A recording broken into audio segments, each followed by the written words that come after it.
जी, तो हम आज क्रम बदलते हुए सबसे पहले हमारे ग्रुप के सबसे वरिष्ठ सदस्य श्री रविंद्र पहलवान जी को आमंत्रित कर रही हूँ अपने विचार रखने के लिए।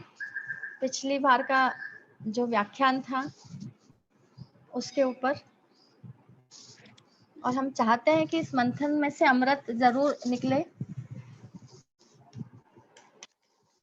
पिछली बार का लेक्चर मुझे लगता है सभी को बहुत ज़्यादा अच्छा लगा था, तो आज हम उसी लेक्चर का मंथन कर रहे हैं ताकि उसमें से अमृत निकल जाए और उसी से हमारा देश ऑर्गेनिक फार्मिंग की तरफ आगे बढ़े। हाँ जी, नमस्कार। नमस्ते। मैं आज इस बात से प्रारंभ करना चाहूंगा कि ये जो हम लोगों को सब यहाँ इकट्ठा कर लेते हैं, ये हम लोगों को एक सूत्र में बांधे हुए हैं जो चिंतन के लिए इकट्ठा करते हैं। तो ये होता क्या है, एक एक, एक ऐसे प्रोफेशन से आदमी जुड़ा हो जिससे हट के बिल्कुल काम करता हो, एक चिकित्सक, और वो इस तरह के काम कर रहा है, ये वास्तव में बहुत सराहनीय है। मैं डॉक्टर सुषमा रावत की प्रशंसा करता हूँ। इस तरह के कार्यक्रम में शामिल होने से जो शुरू के 2-4 मिनट जो वक्ता को आमंत्रित करते हैं होता है, तो इसमें जो टेक्निकल कामकाज देखते हैं श्री धर्मेंद्र नरवणे, उनसे एक बार मेरी बातचीत हो रही थी। तो कहने लगे कि आप कहाँ के हो? तो कहले मैं इंदौर का ही हूँ, लेकिन अभी आजकल अहमदाबाद में। अच्छा, अहमदाबाद में, आप इंदौर के हो? तो कहले मेरे पिताजी जो हैं वो साहित्यकार। तो मैंने कहा क्या नाम है? तो बोले उनका नाम है डॉक्टर चिंतामणि नरवरे। मैंने कहा वो तो मेरे दोस्त है, कहाँ है वो? बोले वो तो नहीं रहे। उन्होंने उन्होंने उनकी फोटो भेज दी। ये अब बस बातचीत, ज्यादा बहुत लंबी बातचीत नहीं हुई, लेकिन जितने देर में बोल रहा हूँ ना, इससे कम देर बातचीत हुई। और इसी बातचीत में एक महिला और आती है, श्रीमती नरवरे, और उनसे बातचीत होती, मालूम नहीं कहां उसमें सीहोर शब्द बातचीत में निकल जाता है। तो कह रहे कि मैं सीहोर की पढ़ी हुई हूँ। मैंने कौन से स्कूल में पढ़ते थे? तो उन्होंने कहा एमएलबी में। मैंने कहा मैं भी उसी स्कूल में पढ़ा हुआ हूँ। ये दुनिया कितनी छोटी है, और हमारे पसंद के जो लोग हैं वो कहां से कहां मिल जाएंगे कुछ नहीं कह सकते। एक बार डॉक्टर साहब आप जिक्र कर रहे थे अंडमान निकोबार का, तो मैं अपने परिवार के साथ घूमने गया था। तो वहां एक बड़ा अजीब सा वो है कि कोई जिसको पर नहीं जानता उसको भी हाथ बता दो। तो एक जहाज आ रहा था, उसमें से एक व्यक्ति हाथ बता रहा था, मैंने भी हाथ बता दिया। मेरी पत्नी ने पूछा ये किसको हाथ बता रहा हूँ? वो मेरा दोस्त है मेरा। पहले आपके दोस्त कहीं भी मिल जाते हैं। जब जहाज पास में आ गया और उसमें से वो सवारियां उतरी, तो वो सज्जन मेरे पास आए। तो कहले मेरी पत्नी पूछी थी किसको हाथ बता रहा हूँ? मैंने कहा मेरे दोस्त है, और हम दोनों गले मिल गए। हम दोनों दोस्त थे, वो देवास का था, अंडमान निकोबार घूमने गया था, और मैं इंदौर से अंडमान निकोबार घूमने गया। देखिए कहाँ जाके दोनों एक साथ मिल गए। ये सब बातें कहने के साथ में मैं मुख्य विषय पे अपने पे आता हूँ। हम लोग बहुत गंभीर विषय के ऊपर गंभीर चर्चा करते हैं। हमारे यहाँ काकरोच हो जाते हैं तो हम दवा डालते हैं, मच्छर नहीं काट ले इसलिए हम वो लगा देते हैं। ऐसी बहुत सारी, ये चींटी नहीं आ जाए इसके लिए कोई दूसरी तरह की। क्या हमने कभी इस बात का अध्ययन किया है कि हम डालते क्या हैं और उन चीजों से हमको नुकसान तो नहीं होता? देखिए ये जो चीजें जिसके लिए आज हम यहाँ बैठे हुए हैं और हम चर्चा कर रहे हैं, ये कभी ऐसे ही आई थी, हमने कभी ध्यान ही नहीं दिया था। बस ये है कि अमेरिका में बैठे हुए, इंग्लैंड में बैठे हुए, फ्रांस में बैठे हुए व्यक्ति ने कहा कि ये चीज लो। हमने कहा भाई ये वो बोल रहा है मतलब अच्छी है। तो ये जो चीज हम यूज कर रहे हैं काकरोच के लिए, चींटी के लिए, मच्छर के लिए, तो मैं डॉक्टर सुषमा रावत से कहता हूं कि इस बारे में विचार करो और कोई वक्ता ढूंढ कर लाएं। और अब जो मूल बात है, ये मालूम नहीं कहां से इतने विद्वान लोगों को पकड़ लाते हैं। भरत मानसाता ये बहुत ही विद्वान है, और जो उनकी जानकारियां हैं, जो उन्होंने उसमें बोला, वो केवल किताबी नॉलेज नहीं है या नेट से निकाली हुई जानकारी नहीं है, वो प्रैक्टिकल आदमी है। मैं उनकी सराहना करता हूं और कार्यक्रम को आगे बढ़ाने के लिए अनुरोध करता हूं। Om Shanti. Thank you so much, thank you so much. मुझे आपके हाथ से शुरुआत करके आज मुझे बहुत आनंद है, और मैं आमंत्रित कर रही हूँ हमारे GS सिंह साहब। हाँ दीदी, आवाज आई मेरी? जी। दीदी, क्या है कि ये बड़ा सौभाग्य था कि पिछली मीटिंग में श्री भरत मानसाता साहब के प्रवचन सुनने को मिले। प्रवचन मतलब उनका व्याख्यान कर लीजिए, कुछ भी कह लीजिए, ऐसी ऐसी जानकारियां मिली जिनको हम बड़े उल्टा लेते थे सोच के। मैं शुरुआत यही से करूंगा कि उन्होंने बताया कि अंग्रेज लोग वहां से लाए थे यहाँ की खेती सुधारने के लिए। जब वो उनके वैज्ञानिक यहाँ पर आए तो उन्होंने यहाँ देख के खुद प्रशंसा इतनी की कि भारतवर्ष में तो खेती खुद इतनी अच्छे ढंग से की जा रही है, उन्होंने हमसे ग्रहण किया है। दूसरी बात यह है कि उन्होंने वो जानकारी दी, इतनी उत्तम जानकारी दी उन्होंने कि 1913-14 में जब प्रथम विश्व युद्ध हुआ था तो उस समय कुछ रसायन की खोज हुई थी। उसमें मेन था नाइट्रोजन, और फास्फोरस हुआ, पोटेशियम हुआ। इनका उस समय उनकी खोज हुई और उनका उपयोग किया गया प्रकृति के लिए, मानव के विनाश के लिए।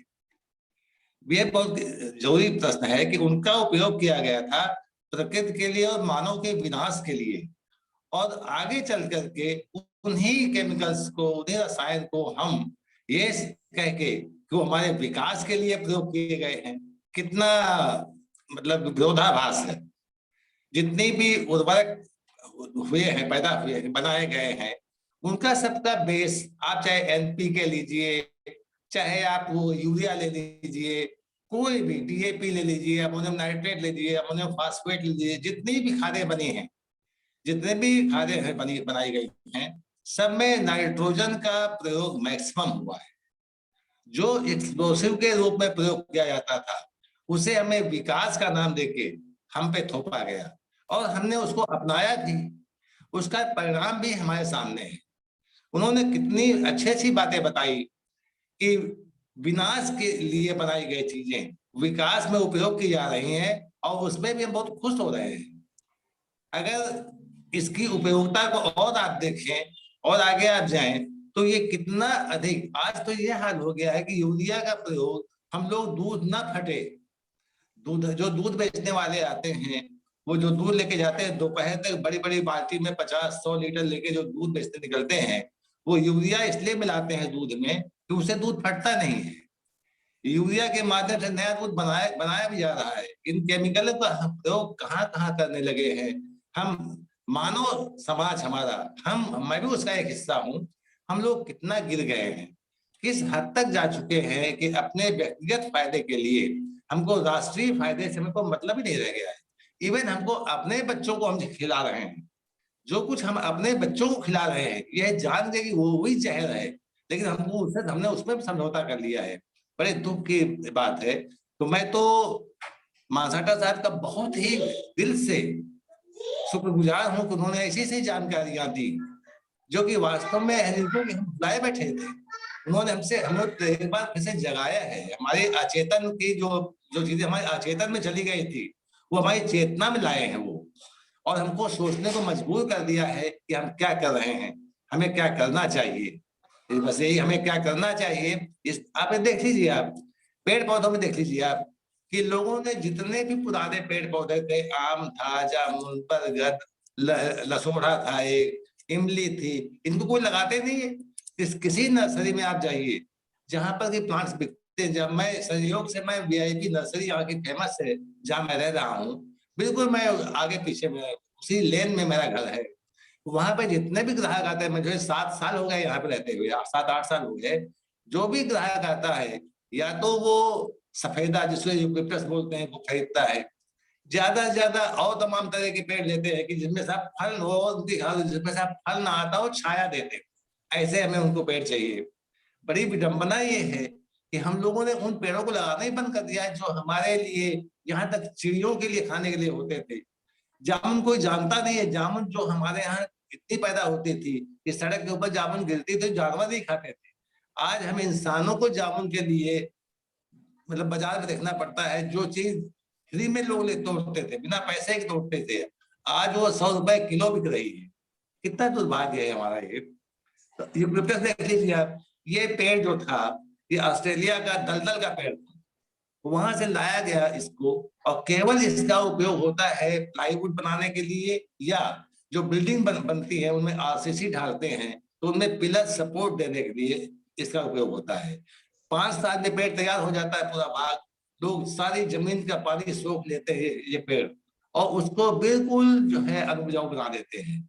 तो हम लोग केवल ये सोच रहे कि आज का फायदा हमें है, कल हमारा क्या होगा कोई नहीं सोचना चाहता। हमें आवश्यकता है गहनता से इस पर सोचने की, विचार करने की, तभी हमारा भविष्य सुधरेगा। धन्यवाद। बहुत बहुत सही कहा सिंह साहब। हम सबको बहुत गहराई से सोचना है, बहुत सतर्क रहना है। हम सबसे पहली बात तो हमारे देश को जो नाम दे दिया ना, विकासशील देश, डेवलपिंग नेशन, उसी में हमारी जो आत्मसम्मान है उसको गिरा दिया।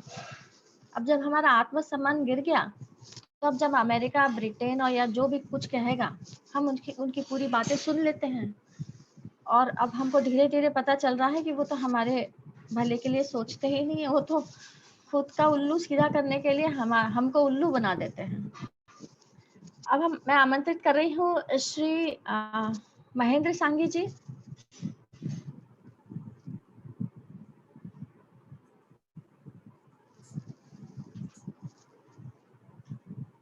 आवाज आ रही? हाँ जी। हाँ, बहुत ही उपयोगी। मतलब मैं समझता हूँ अभी तक जितने भी सेशंस हुए अपने शनिवार के, ये सबसे बेस्ट जानकारी सेशन से मिली थी। कैश क्रॉप ने हमारी बहुत सारी पुरानी क्रॉप है, मुझे अपने बचपन का याद आता है। बचपन में जब खेत में जाते थे तो कई चीजें खाने को मिल जाती थी। इंसेक्ट वगैरह वहां नहीं होते थे तो बगैर धोए टमाटर तोड़ के खा लेते थे, भिंडी कच्चे तोड़ के खा लेते थे, ज्वार बाजरा वगैरह वो सब भी मिल जाता था। और अब तो जहाँ देखो सब सोयाबीन और गेहूं, और इसके अलावा कोई फसल नहीं मिलती है। तो ये बहुत बढ़िया बात है। पर एक चीज मेरा प्रश्न था, उनसे पूछ नहीं पाया कि क्या कैश क्रॉप के बिना जनसंख्या जो बढ़ रही है उसकी जरूरत पूरी हो सकती थी क्या अपनी? अगर फर्टिलाइजर्स वगैरह नहीं आते तो क्या वो जरूरत पूरी हो सकती थी? ये एक बार अपने को सोचना है। हालांकि उन्होंने इसका वो भी तरीका भी बता दिया था कि एक हिस्से में हम लोग जैविक खेती करें और बाकी हिस्से में अपना जैसा चल रहा है वैसा चल रहे हैं, और फिर धीरे धीरे उस चीज को बढ़ाते जाए। एक अच्छी चीज उन्होंने बताई थी जो कि देशी बीज वगैरह जो हैं उनको अपन लें और अच्छी क्वालिटी के बीज लें। मैं कुछ अच्छी क्वालिटी के बीज पहली बार लेके आया हूँ। खास तौर से मैंने बोला कि सर्टिफाइड बीज वगैरह है वो है। और एक नाइट्रोजन यूरिया वगैरह से तो अर्थवर्म मर जाते। एक प्रश्न था मेरा कि क्या डीएपी वगैरह डालते हैं उससे भी यूरिया मर जाते हैं क्या? ये अर्थवर्म मर जाते हैं क्या? ये मेरा जानना चाहता था मैं। और तीसरा क्वेश्चन मेरा था कि केमिकल फर्टिलाइजर क्या अभी भी इंपोर्ट ही होते हैं क्या, अपने वाली बनते हैं क्या? ये 2-3 क्वेश्चन थे, अगर किसी को पता हो तो बताएं। बाकी बहुत बढ़िया सेशन रहा कि इतनी राइस वगैरह की क्वालिटी है, धीरे धीरे हम लोग इस पे शिफ्ट करें। और मेरे ख्याल से इस पे एक पूरा जो भी इनका सेशन था उस पे एक आर्टिकल लिख के या तो खुद लिखे और उसको पब्लिश करें तो बहुत ज्यादा फायदा होगा। Thank you. हाँ, आपके एक प्रश्न का उत्तर देने के लिए हमारे पास बहुत सारे एक्सपर्ट्स हैं। तथागत है, अनिल चिटनिस है, तो हम आपका उत्तर जरूर मिल जाएगा। भुवन भाई भी काफी जानकारी रखते हैं। मेरा पुरी साहब से ये निवेदन था कि पुरी साहब उन्होंने जो ओपन लेटर की बात की, वो ओपन लेटर अपन को चाहिए। उन्होंने जो बुक्स लिखी वो बुक्स हम उन्हीं से खरीद सकते हैं। और उन्होंने कुछ बात ऐसी भी की थी कि मैं ईमेल करूंगा कुछ छोटी छोटी चीजें, तो वो हम सबको ईमेल पे स्प्रेड कर सकते हैं। तो मैं आज ये भी एक चाहती हूँ कि हम सबका ईमेल एक ग्रुप ईमेल में बन जाए, ताकि भरत भाई जो ईमेल करेंगे तो वो हम ग्रुप ईमेल में डाल देंगे तो सबको मिल जाएगा। अपना अपना ईमेल डाल देते हैं हम लोग ग्रुप में। हाँ जी जी जी। तो मैं अब आमंत्रित ही कर रही हूँ पूरी। हाँ पूरी साहब आप आमंत्रित हैं। धर्मेंद्र जी, आपने बहुत अच्छा बोला है कि गूगल फॉर्म से हम कर लेंगे। वो गूगल फॉर्म का आप जो फॉर्मेट बनाएंगे ना, उसमें कोशिश करिएगा कि जितनी ज़्यादा जानकारी हम इंक्लूसिव कर सकें हमारे सदस्यों के बारे में, कि उनकी थोड़ी बहुत उसमें बैकग्राउंड की नॉलेज आ जाए, उनकी फील्ड की नॉलेज आ जाए। तो क्या होता है, कई बार जैसे हमें मान लो हमारे किसी काम के लिए किसी फोटोग्राफर जैसे व्यक्ति की ज़रूरत है जो फोटोग्राफी में नॉलेज रखते हैं या डेस्कटॉप पब्लिशिंग में नॉलेज रखते हैं, तो हमको कहीं इधर उधर नहीं देखना पड़ेगा। हमारे खुद के मेंबरान में कोई ना कोई ऐसा शख्स होगा जो उसको मतलब करके दे सकेगा। तो उस फॉर्मेट को थोड़ा वृहद बनाइएगा ताकि ज़्यादा से ज़्यादा उसमें जानकारी हम मेंबर्स के भरत भाई से अपन ये सारा इनपुट ले सकते हैं और धर्मेंद्र जी को प्रोवाइड कर सकते हैं। तो धर्मेंद्र जी उसको एक उचित प्लेटफॉर्म या हम एक ब्लॉग बना लें, उसमें रख दिया करें, ताकि उसमें हमारे दूसरे मेंबर्स जो नई जुड़े हैं हम उनको भी भेज सकते हैं। तो या तो समथिंग लाइक ब्लॉग शुरू करना चाहिए उसके लिए, वहां पर हम ये आर्टिकल्स या हमारे मेंबर्स के जो वीडियोस हैं जो पहले बोल के गए हैं वक्ता लोग, उनके सबके ऑडियोज रख दें। जैसे तथागत भाई बोलकर गए थे, इनके पास भी काफ़ी नॉलेज होगी। किसी के पास में टेक्स्ट है बहुत सारा, तो टेक्स्ट भी हम वहाँ पर रख दें। तो जैसे हमने वो धरती माँ की प्याऊ वाला कॉन्सेप्ट लाए थे, वो कॉन्सेप्ट भी वहाँ रखें। इस तरह की बातें जब रखेंगे, नहीं तो क्या होगा, हम धीरे धीरे आगे बढ़ते जाएंगे ना, पीछे की हम चीज़ को हो सकता है भूलते भी जाएंगे। अब ये जो भरत भाई ने उस दिन बातें बोली और अभी दो वक्ताओं ने, आदरणीय मेरे से बुजुर्ग हैं, उन्होंने उस पर बात रखी, तो ये बात 100% सही है। मैं भी अपने फादर के साथ बैठता था तो वो यही कहते थे, बेटा तुम्हारे टाइम पे क्या है, हमारे टाइम पे तो ये था और हमारे टाइम पे तो वो था। वो मेरे को कहते थे, मेरे पास जब मैं कॉलेज में था तो 2 पैंट्स होती थी और 3 शर्ट्स होती थी और एक फ्लेक्स का जूता होता था जो क्रेप सोल का बाटा कंपनी का आता था इंग्लैंड से। इस तरह की बातें हमने भी सुनी है बहुत, पर हम अगर विचार करें कि हम इससे दूर क्यों चले गए, हम यूरोप में या इन रंगों में, विदेशी रंग में क्यों रंग गए, तो हमने, मेरे को लगता है कि सबसे पहले तो हमने अपनी भाषा छोड़ी, भाषा का प्रेम छोड़ा। भारतीय हैं तो हिंदी भाषा को छोड़ा, अंग्रेजी को अपनाया तो अंग्रेजियत को अपना लिया।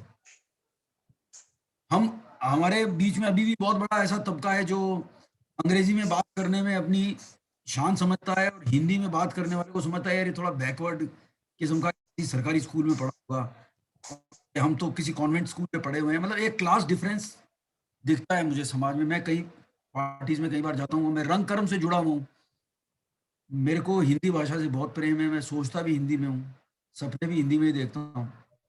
मैंने अंग्रेजी सीखी है, अंग्रेजी में मैं काम भी कर लेता हूँ, बट मेरा पहला प्रेम हिंदी भाषा से है। हम जमीन से, जब तक हमारी जमीन से जुड़े रहे, हम जमीन के हित की बातें सोचते रहे। जब हम अपनी जमीन से ही कट गए तो ये सब बातें कट गई कि आटा, चींटी को आटा डालना चाहिए या चिड़ियाओं को दाना डालना चाहिए या पंछियों के लिए कुछ ऐसे बनाने चाहिए पानी पीने के साधन। धीरे धीरे दूर होता जा रहा है। कितने लोग हैं जो शहरों में रहते हुए भी ये काम कर पा रहे हैं। गांव में तो फिर भी कुछ लोग करते होंगे, या गांव में जरूरत भी नहीं है, गांव में चिड़िया को दाना मिल जाता है, खेतों से कहीं से भी खा लेती। शहरों में कंक्रीट के जंगल हैं, उनको नहीं मिलता है। वहां पर लोग चौराहों पर बेचते हैं दाना, 20 रुपए का 1 गिलास, और वो फेंकते हैं, वहां कबूतर इकट्ठे हो जाते हैं। वो आपने भी देखे होंगे ये दृश्य। मेरा कहने का मतलब है कि जो भरत मानसाटा जी ने बातें बताई कि हमारे देश में चावल की 1 लाख से ऊपर प्रजातियां थी, 2 लाख से ऊपर, सॉरी 2 लाख अलग अलग अंचलों में इस्तेमाल की जाती थी। मेरे लिए ये फैक्ट माइंड बॉगलिंग था, मेरा दिमाग घूम गया इस बात को सुन के कि 2 लाख प्रजातियां अगर चावल की इस देश में थी, तो ये देश एक बहुत संपन्न देश था। इसको हमने किताबों में बहुत सुना है, सोने की चिड़िया, वो यहाँ पर राजा हरिश्चंद्र, हमने बहुत चीजें सुनी यहाँ पर, मतलब इतना हुआ है सब कुछ। बट अल्टीमेटली जब अंग्रेज आए और उन्होंने हमारी इस विरासत को धीरे धीरे धीरे खोखला कर दिया, और जाते वक्त वो ये और कर गए कि हमारे लोगों में अंग्रेजियत का एक बीज डाल गए, हमें बाबू बना गए, हमें हमें हमें क्लरिकल ग्रेड का आदमी बना गए, और अंग्रेजियत में इंटरेस्ट डाल गए। हिंदी से हम दूर, अपनी जड़ों से दूर होते गए। वहां की चीजें हमको लगने लगा कि वो अंग्रेजी में बोल रहा है तो वो बहुत साइंटिफिक बात बोल रहा है। और हमारे शास्त्रों में, मैं जब थिएटर का स्टूडेंट नया नया बना था, मेरे जो गुरुदेव थे, उन्होंने एक बात बहुत अचरज वाली बात बताई। मैं हो सकता है थोड़ा लंबा हो जाऊं, पर मैं बताना चाहता हूं।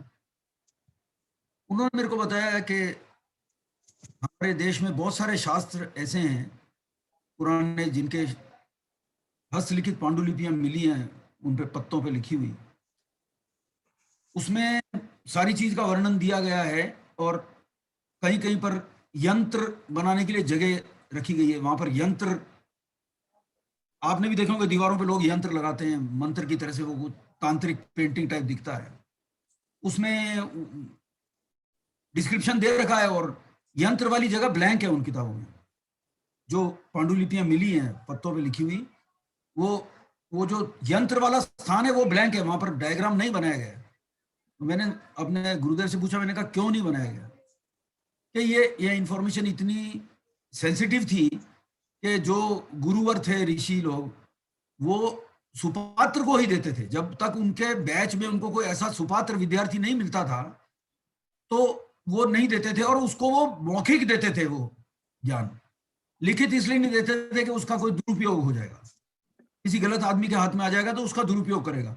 यानी कि हमारे यहाँ जब इस लेवल की नॉलेज इम्पार्ट करने की एक शैली थी, तो हम आगे आके वैक्यूम कैसे में चले गए एकदम। हम बिल्कुल ही वेस्ट को क्यों देखने लग गए हर चीज के लिए, कि भाई सारा वहीं हो रहा है। अच्छा, इसका एक बहुत बड़ा विरोधाभास ये है कि आज अमेरिका मान लो या यूरोप मान लो, आप वहां पर बहुत इनोवेशंस हो रहे हैं, तो उन इनोवेशंस में 90% तो इंडियन है। ये डॉक्टर सुषमा भी बता सकती हैं। जितनी भी कंप्यूटर की नई से नई चिप्स बनी हैं, पेंटियम से लेकर, मतलब सबसे शुरू करिए AT-ST से लेकर XT से लेकर पेंटियम की अब लेटेस्ट जितनी भी चिप्स बन रही हैं, ये सारी की सारी चिप्स हिंदुस्तानियों ने बनाई है। सुपर कंप्यूटर्स के अंदर मेजॉरिटी हिंदुस्तानियों का रोल है। तो अभी भी इंडियन ब्रेन के लिए अमेरिका का प्रेसिडेंट कहता है कि तुम पढ़ लो अपने अमेरिका के बच्चों को, नहीं तो ये हिंदुस्तानी तुम्हारे जॉब ले जाएंगे। पर वो यहाँ पर क्यों वैक्यूम है? जब वो नॉलेज वहां जाके इतनी प्रखर स्थिति में पहुंच गई, हमारे यहाँ पर क्यों वैक्यूम है? तो मैं मानता हूं कि कहीं ना कहीं इन सब चीजों का एक योगदान रहा है, या उसको स्तर को, हमारी नॉलेज के जो नॉलेज बैंक था हमारा हिंदुस्तान का, वो भी कृषि का हो या वो योग का हो या किसी का भी हो, वो उसमें जो रास आया है, वो रास इसीलिए आया है कि हम अपनी जड़ों से कट गए। हमने योग को अपनाया जब वो योगा बन के बाहर से आया, अब हम भी उसको योगा बोलने लग गए। मजे की बात देखिए, उसकी स्पेलिंग इंग्लिश में योगा है तो हम भी योगा बोलने लग गए, जबकि वो योग है। तो ये छोटी छोटी बातें हैं। आई थिंक ये जड़ यही है कि हम, उन्होंने अपना लिया हमारी चीजों को और हम छोड़ते गए, और हम उनकी चीजों को अपना रहे हैं, वो अपनी चीजों को छोड़ गए। तो ये कितनी अजीब सी स्थिति है।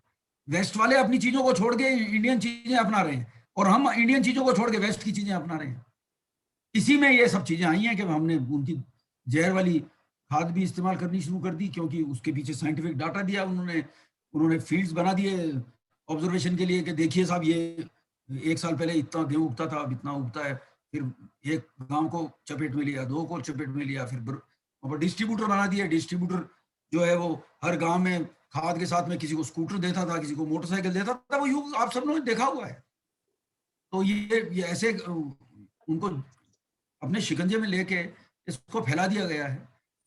जो पपीता हम बचपन में खाते थे, हमारे घर में 1-2 पिताजी ने लगाए थे, वो अपने आप पपीते उगते थे, डाल पे पकते थे और उनको उतार के जगह जगह 1-2 दिन के लिए आटे के कनस्तर में रख दिया जाता था बाहर लपेट।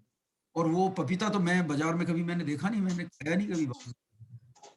सब एसिड से पपीता मिलता है, सब ये दूसरी बीमारियों वाली चीजें मिलती हैं और हमारे पास कोई उसके लिए उपलब्ध नहीं है। तो भरत भाई ने जो ये जड़ बताई कि ब्रिटिशर्स ने कैसे इसको मतलब एक स्कीम के तहत बकायदा वेल प्लान्ड तरीके से इसको जो खत्म किया है धीरे धीरे, और जिन्होंने 1-2 जनों ने समझा वो डॉक्टर स्वामीनाथन से उलझते रहे जिंदगी भर, चिट्ठियां लिखते रहे, कुछ हल ही नहीं निकल सका इस देश में उसका। मैं यही अपनी वार्ता को विराम देता हूँ। हाँ बिल्कुल सही कहा पुरी साहब आपने कि जो सबसे पहली बात तो हम समझे कि हमारे साथ बुरा क्या हो रहा है, गलत क्या हो रहा है, हम किस तरह से चीट हो रहे हैं। और फिर हम चीट होने के बाद हम उतनी मतलब पहले तो इंटेलिजेंस चाहिए, उसके बाद हमारे में करेज चाहिए कि courage to fight the wrong. तो मैं हमेशा मैं कहती हूँ कि कभी मेरे भी कोट्स बनने लग जाए तो मैं पहला कोट ये बनाना चाहती हूँ, intelligence without courage is like film made but not released. तो इंटेलिजेंस भी चाहिए, करेज भी चाहिए, courage to fight and fight in the right direction and courage to win. इसके साथ मैं आमंत्रित कर रही हूँ श्री तथागत जी को। मैं जानती हूँ उनका समय बहुत रहता है, वो बहुत मेहनत करते हैं, और वो मीटिंग में आते हैं, मुझे बहुत अच्छा लगता है। तथागत जी नमस्ते मैम। नमस्ते। नमस्कार। सब आवाज आ रही है? हाँ आवाज आ रही है। हेलो। हाँ तो thank you for inviting me. और काफी इनवाइटिंग था, उनको मैं काफी टाइम से फॉलो भी कर रहा था और काफी कुछ जानकारियां मिली है उनके थ्रू। यदि हम उस डिस्कशन को गौर से देखें तो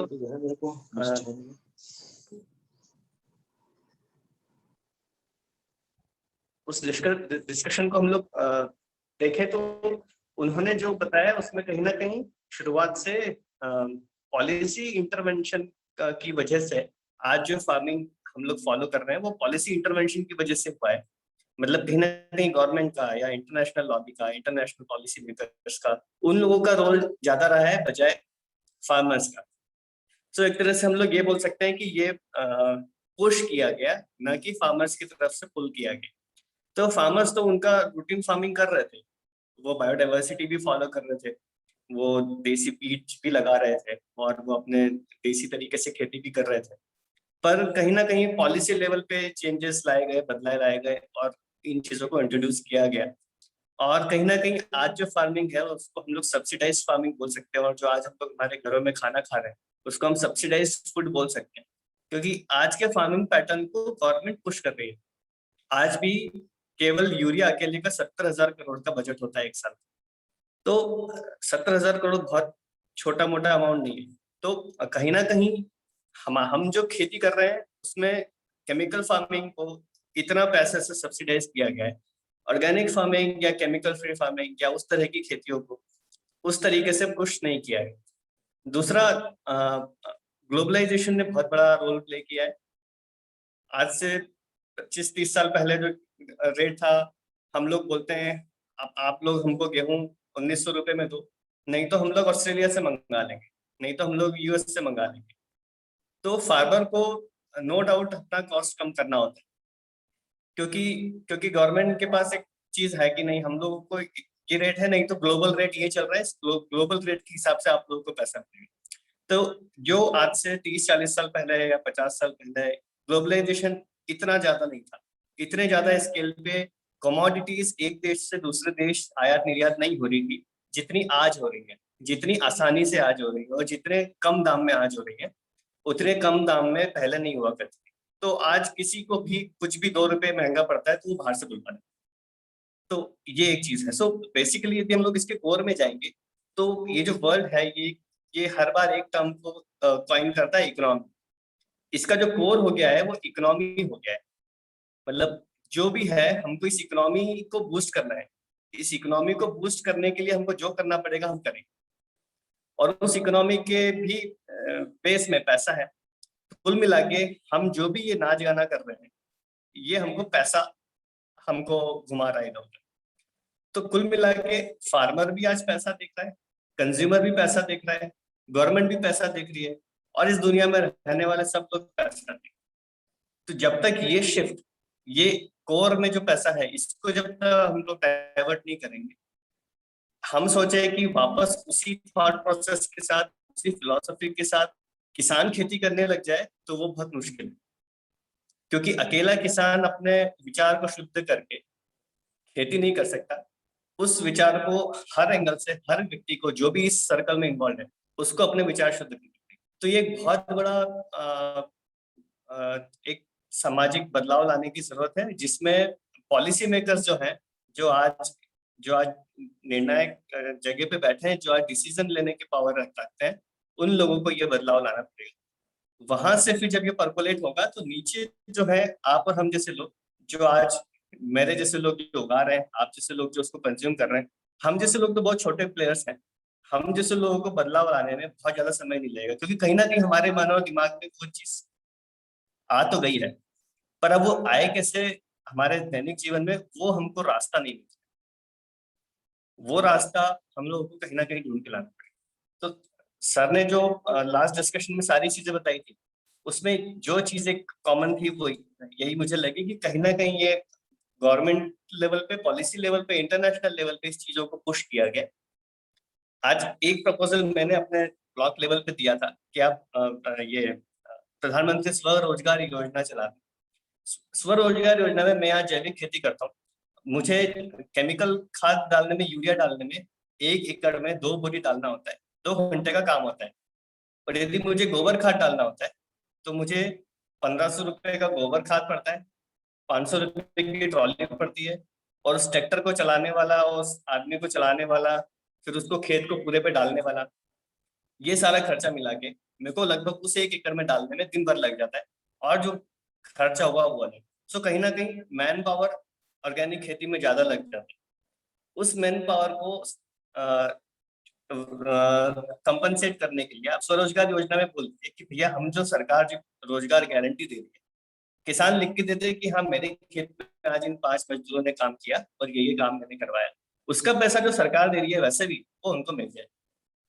तो जो जैविक खेती में जो उसको मैन पावर एक्स्ट्रा लगना है, वो मैन पावर उसको सरकार की तरफ से कंपनसेट हो जाए। तो ऐसे बहुत छोटे छोटे से पॉलिसी मॉडिफिकेशंस हैं जो यदि हम चाहें तो बहुत आसानी से किए जा सकते हैं, और जिन एक्चुअल रीजंस की वजह से फार्मर जैविक की तरफ जाने से खटकता है, रुकता है, उन चीजों को हम लोग धीरे धीरे इजीनेस कर सकते हैं। क्योंकि जैविक में आज भी हम लोग यही बोलते हैं कि लागत कम हो जाती है, पैदावार बढ़ जाती है 3-4 सालों के बाद। पर आप और मैं खुद खेती कर रहा हूँ, आपको भी आज तक ऐसा कोई भी जैविक किसान नहीं मिला होगा जो बाजार के दाम से सस्ते दाम में आपको कोई जैविक उत्पाद दे रहा हो। जब ये क्लेम हो रहा है कि उत्पाद ज्यादा हो जाता है 5 सालों बाद, 4 सालों बाद, लागत कम आ जाती है, तो फिर जैविक का भाव बाजार की चीजों से ज्यादा क्यों? तो कहीं ना कहीं लागत ज्यादा आ रही है, पर वो क्यों आ रही है हम उसको ढूंढ नहीं पा रहे। उसका जो एक मेजर रीजन है, जो मैंने अपने खेत पे पिछले 4 सालों में अनुभव किया है, वो है इंसान की कीमत। जो मजदूर लग रहे हैं, जो काम हाथ से होते हैं वो हाथ से होंगे, और वो जो हाथ से होने की वजह से पैसा देना पड़ रहा है वो महंगा पड़ रहा है। एक रीजन है, और भी ऐसे कई सारे रीजन है जिनको हम लोग एग्जिस्टिंग पॉलिसीज में भी मॉडिफिकेशन करके रेक्टिफाई कर सकते हैं। बट हम लोगों को एक कॉमन प्लेटफॉर्म पे आके उन चीजों को डिस्कस करना पड़ेगा, और ये कैसे हम लोग इसको ऊपर आवाज को एस्केलेट कर पाए, ये देखना पड़ेगा। तो ये इंटरफेरेंस मुझे लास्ट डिस्कशन से आया, और जिसमें मैंने अपना थोड़ा सा एक्सपीरियंस ऐड किया। Thank you Tathagat. मैं जानती हूँ कि तथागत एकदम प्रैक्टिकल बातें लेके आते हैं, और तथागत जैसे लोग ही हमारे देश में ये सॉल्यूशन भी लाएंगे कि एक दिन ऐसा आएगा कि पूरा 100% हम ऑर्गेनिक फार्मिंग में आएंगे। मुझे पता है एक अपने एग्रीकल्चर साइंटिस्ट है जिनका नाम है रमन जैन युलू। उन्होंने 35 लाख एकड़ लैंड में ऑर्गेनिक फार्मिंग करके बताया, और उन्होंने ये बताया कि organic farming is more reasonable, उसके प्रोडक्ट्स भी सस्ते हैं और फार्मर्स बहुत खुश हैं क्योंकि उनको लागत कम लगी है and they are very happy. तो मैं चाहती हूँ कि किसी दिन हमारे ग्रुप में रमन जेन्युलू आए, किसी दिन हमारे ग्रुप में वंदना शिवा आए। उनकी भी एक कहानी मैं किसी दिन बताऊंगी, बहुत ही डायनामिक लेडी हैं। तो ये जो रमन जेन्युलू है, इन्होंने इतने इनोवेटिव चीज़ें ढूंढ के निकाली हैं और बताया है कि chemical farming is costlier then organic farming. और उन्होंने like he is the top most scientist in Indian agriculture. तो देखो कभी भगवान ने अगर हमारी बात सुन ली तो वो भी आएंगे हमारे ग्रुप में। मैं पूरी साहब को आमंत्रित करी, वो कुछ कहना चाहते हैं तथागत के लिए। तथागत जी ने अपनी बातचीत में एक बहुत इंपॉर्टेंट बात बताई कि यूरिया किसानों को मिलता है, उसमें गवर्नमेंट 70,000 करोड़ रुपए की सब्सिडी इस्तेमाल करती है। ये बड़ा एस्टोनिशिंग फिगर है, बहुत बहुत बड़ा फिगर है। तो अब क्या ये तथागत जी संभव नहीं है कि अगर सरकार भी अपना माइंड शिफ्ट करती है from chemical to organic farming, तो किसी को वो ऑर्गेनिक फार्मिंग में नहीं दे सकती क्या, जिससे आप जैसे लोगों की ये समस्या दूर हो सके कि आपको उसी काम के लिए गोबर का खाद डालने के लिए आपको कम से कम 5-6 गुना लागत आ जाती है। तो गवर्नमेंट अगर 70,000 उनको यूरिया कंपनी वाले कोई उनके रिश्तेदार हैं, तो वो हम इसकी आवाज भी उठा सकते हैं ना कि अब वहां से सब्सिडी कम करिए और ऑर्गेनिक में सब्सिडी बढ़ाइए। हाँ हाँ, ये जरूर उठा सकते हैं। और बल्कि हर किसान का अपना एक कोटा भी होता है। जैसे मेरे पास मान लो आज 15 बीघा जमीन है, 7 एकड़ जमीन है, तो मेरे जमीन के हिसाब से कोटा फिक्स होता है कि आपको 15 बोरी यूरिया मिलेगा, 6 बोरी डीएपी मिलेगा, ये मिलेगा। अब और हर बोरी पे गवर्नमेंट का सब्सिडी रहता है। यदि मैं जैविक किसानों में वो नहीं ले रहा हूँ, तो वो जो सब्सिडी मैंने सरकार का बचाया वो सरकार मुझे डायरेक्ट दे सकती है। तो ऐसे बहुत सारे तरीके हैं जिनसे हम लोग ये कर सकते हैं। बिल्कुल सही बात है। अगर इंटरनेशनल प्रेशर है हमारी गवर्नमेंट के ऊपर, जैसा आपने बताया कि पूरी दुनिया का एक इक्वेशन है जिसको बैलेंस करने के लिए हमको भी वो कदम उठाने पड़ रहे हैं, तो गवर्नमेंट को कन्फ्रंट करना पड़ेगा। भाई मैं 70,000 करोड़ की सब्सिडी देता हूँ यूरिया के लिए, तो मैं 35,000 अभी इसी साल में ट्रांसफर कर रहा हूँ फॉर ऑर्गेनिक फार्मिंग, और उनको 2% का जवाब दे, भाई नहीं लेता मैं इससे ज्यादा यूरिया। तो इसकी आवाज उठानी पड़ेगी। उससे एक चीज ये भी निकल के आएगी कि फिर जो किसान है वो आपस में कंपेयर करेगा कि यार मेरे को यूरिया सस्ता पड़ रहा है या ये वाली खेती सस्ती पड़ रही है, क्योंकि अभी तो वो बोलता है कि मेरे को ये इजी पड़ रहा है, तो वो अपने आप आपस में कंपेयर करेगा। जब वो यूरिया 500 की जगह 900 रुपए का हो जाएगा तो वो सोचेगा ठीक है यार 900 की जगह। भाई देखिए, बदलाव आपको समाज में कोई भी बदलाव लाना है ना, जो लॉन्ग स्टैंडिंग कोई चीज बाजार में या सिस्टम में या इकोनॉमी में घुस गई है, तो उसमें अगर बदलाव लाना है तो मैं शुरू से कहता हूं कि गवर्नमेंट को इंसेंटिवाइज करना पड़ेगा। गवर्नमेंट इंसेंटिवाइज नहीं करेगी, लोग पुरानी पद्धति छोड़कर इस नई पद्धति की तरफ क्यों जाएंगे, जबकि वो पुरानी पद्धति जिसको हम पुरानी मान रहे हैं वो पुरानी नहीं है, वो नई थी। पुरानी पद्धति हमारी वाली ओरिजिनल पद्धति को हम अब नया पद्धति कह के वापस लाना चाहते हैं। ये भी कितना बड़ा देखिए एक आयरनी है। हमारी खुद की पद्धति को अब हम नई पद्धति कह के वापस लोगों को इंसेंटिवाइज करेंगे कि तू यार वापस गाय का मूत्र यूज कर, तू गोबर यूज कर, ये नई पद्धति है, ये कह के देना पड़ेगा उनको। बिल्कुल सही, थैंक यू। बिल्कुल सही। और हम चाहते हैं कि हमारी जो बातें हैं वो अगर पूरे देशवासियों तक पहुंचे और सरकार तक पहुंचे, तो जैसे आज हमारे सदस्यों ने बुलाए, हम ब्लॉग चालू करेंगे, हम ट्विटर हैंडल चालू करेंगे, क्या हम फेसबुक पेज बना सकते हैं, क्या हम इंस्टा पे स्प्रेड कर सकते हैं, और हम उसमें बिल्कुल ऐसा मटेरियल लाएंगे जैसे दही को मथ के मक्खन निकलता है, वो मक्खन उसमें हम डालेंगे, वो पूरे देश में फैलेगा। तो वो हम फिर उसके बाद पॉलिटिशियंस के पास भी जा सकता है। मैं भुवन देशमुख जी को आमंत्रित कर रही हूँ। भुवन जी। हाँ, मेरी आवाज आ रही है आप लोगों को? हेलो? हाँ जी, आ रही है।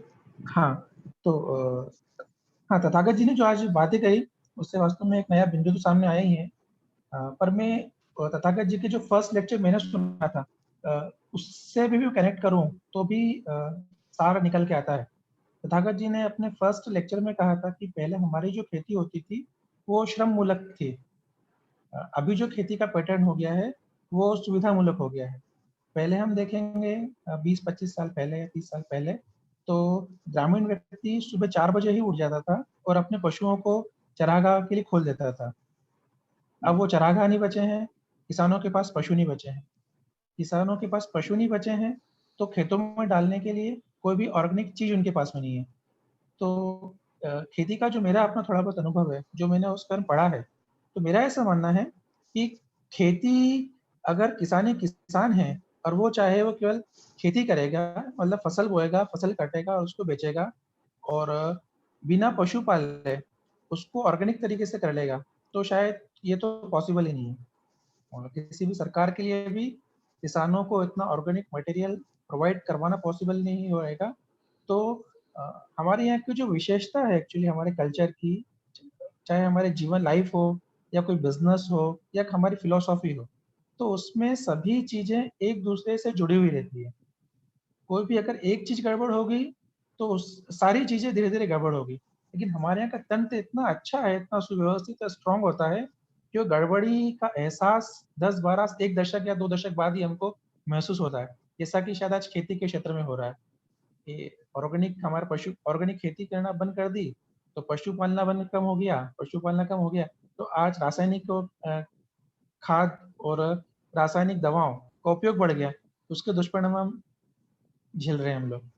तो वो जो बेसिक सिस्टम है, लाइफ स्टाइल है, तथागत जी ने शुरुआत में अपने पहले लेक्चर में भी कहा था कि सोच ही बदलनी पड़ेगी। तो हमको हमारे जो लाइफ का है वो श्रम मूलक तो जाना ही पड़ेगा उसमें।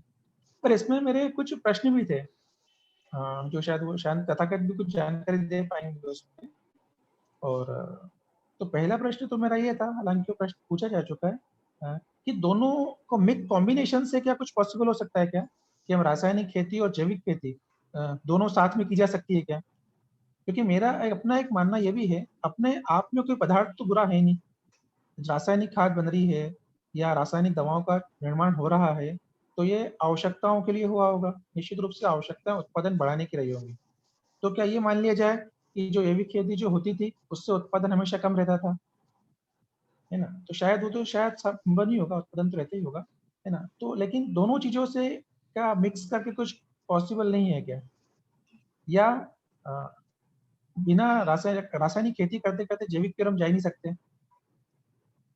तथागत जी शायद कुछ जानकारी दे पाए इसमें, वो अपना कुछ अनुभव आंसर बता देना पाए। चाहेंगे?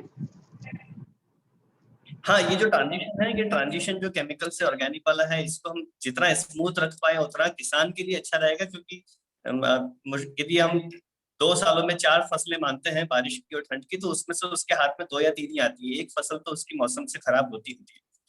मार्जिनल फार्मर झटका झेल नहीं सकता है। तो उसको जो ट्रांजिशन है वो हम जितना स्मूथ दे पाए उतना अच्छा। इसके तरीके हैं कुछ कुछ, प्रयोग मैंने भी किए हैं अपने खेतों पे। तो जो बीच वाली खेती है उसको हम संतुलित खेती बोल सकते हैं। और हम उसको कैसे उसको स्मूथली ट्रांजिशन किसान को करवा पाए, इसके ऊपर अभी और काम करने की जरूरत है। बट हाँ, हम ये तो नहीं बोल सकते कि वो संतुलित खेती वाला जो मॉडल है वो लंबे समय तक टिकाऊ है और उसको हमको लंबा फॉलो कर सकते हैं। कहीं ना कहीं अंत में हमको 100% जैविक पे आना ही पड़ेगा। पर वो ट्रांजिशन स्मूथ हम कैसे कर सकते हैं, ये हमको और रिसर्च की जरूरत है। इस पे कुछ अपना अनुभव बता पाओगे क्या? आपने जो अपना काम किया इस पे, तो उस पे क्या अनुभव रहा आपका? अर्थवॉर्म स्पेशली बढ़ा क्या, या जमीन के जो दूसरे जंतु होते हैं छोटे छोटे जो कि फायदे होते हैं, जो डिकम्पोज करने वाले कुछ कीटाणु होंगे, वो बढ़ते हैं क्या, घटते हैं क्या? अगर रासायनिक खाद का उपयोग कम करते हैं तो धीरे धीरे उनकी संख्या बढ़ती है क्या? पानी की आवश्यकता बढ़ती कम होती है क्या?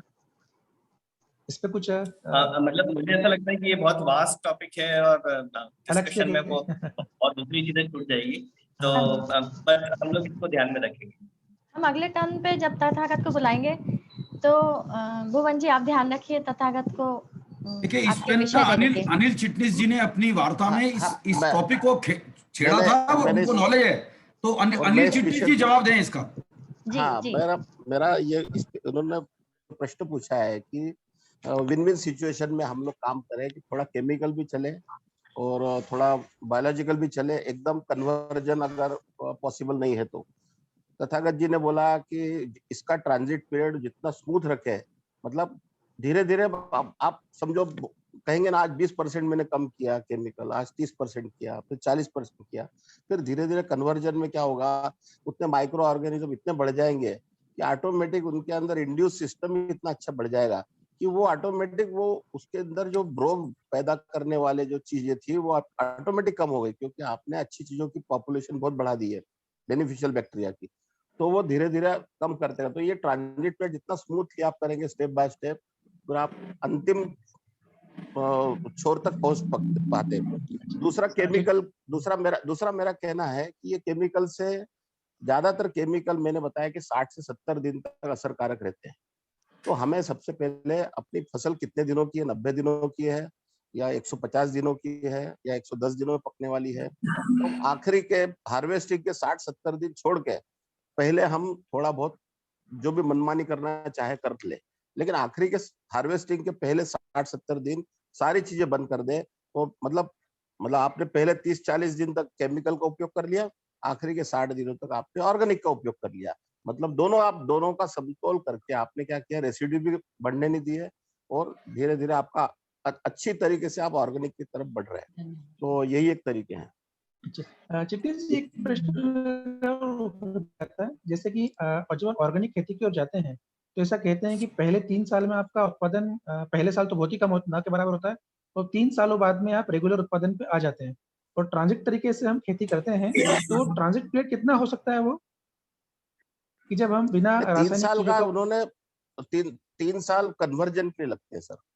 क्या होता है कि आपने कोई किसी जमीन में समझो पिछले 30 सालों से केमिकल हर साल डाल रहे हैं, हर साल वीडिसाइड डाल रहे हैं, हर साल 10-15 2 फसलें ले रहे हैं, तो उसमें कम से come on an average 5-5 6-6 pesticide के स्प्रे कर रहे हैं, मतलब आपने उसको मल्टीप्लाई किया 12 साल तक, तो वो कितना रेसिड्यू आपकी जमीन में गड़ा है। तो आपने एक ही साल में गोबर खाद कर लिया और वो सारा नलीफाई कर दिया, ऐसा होता नहीं है।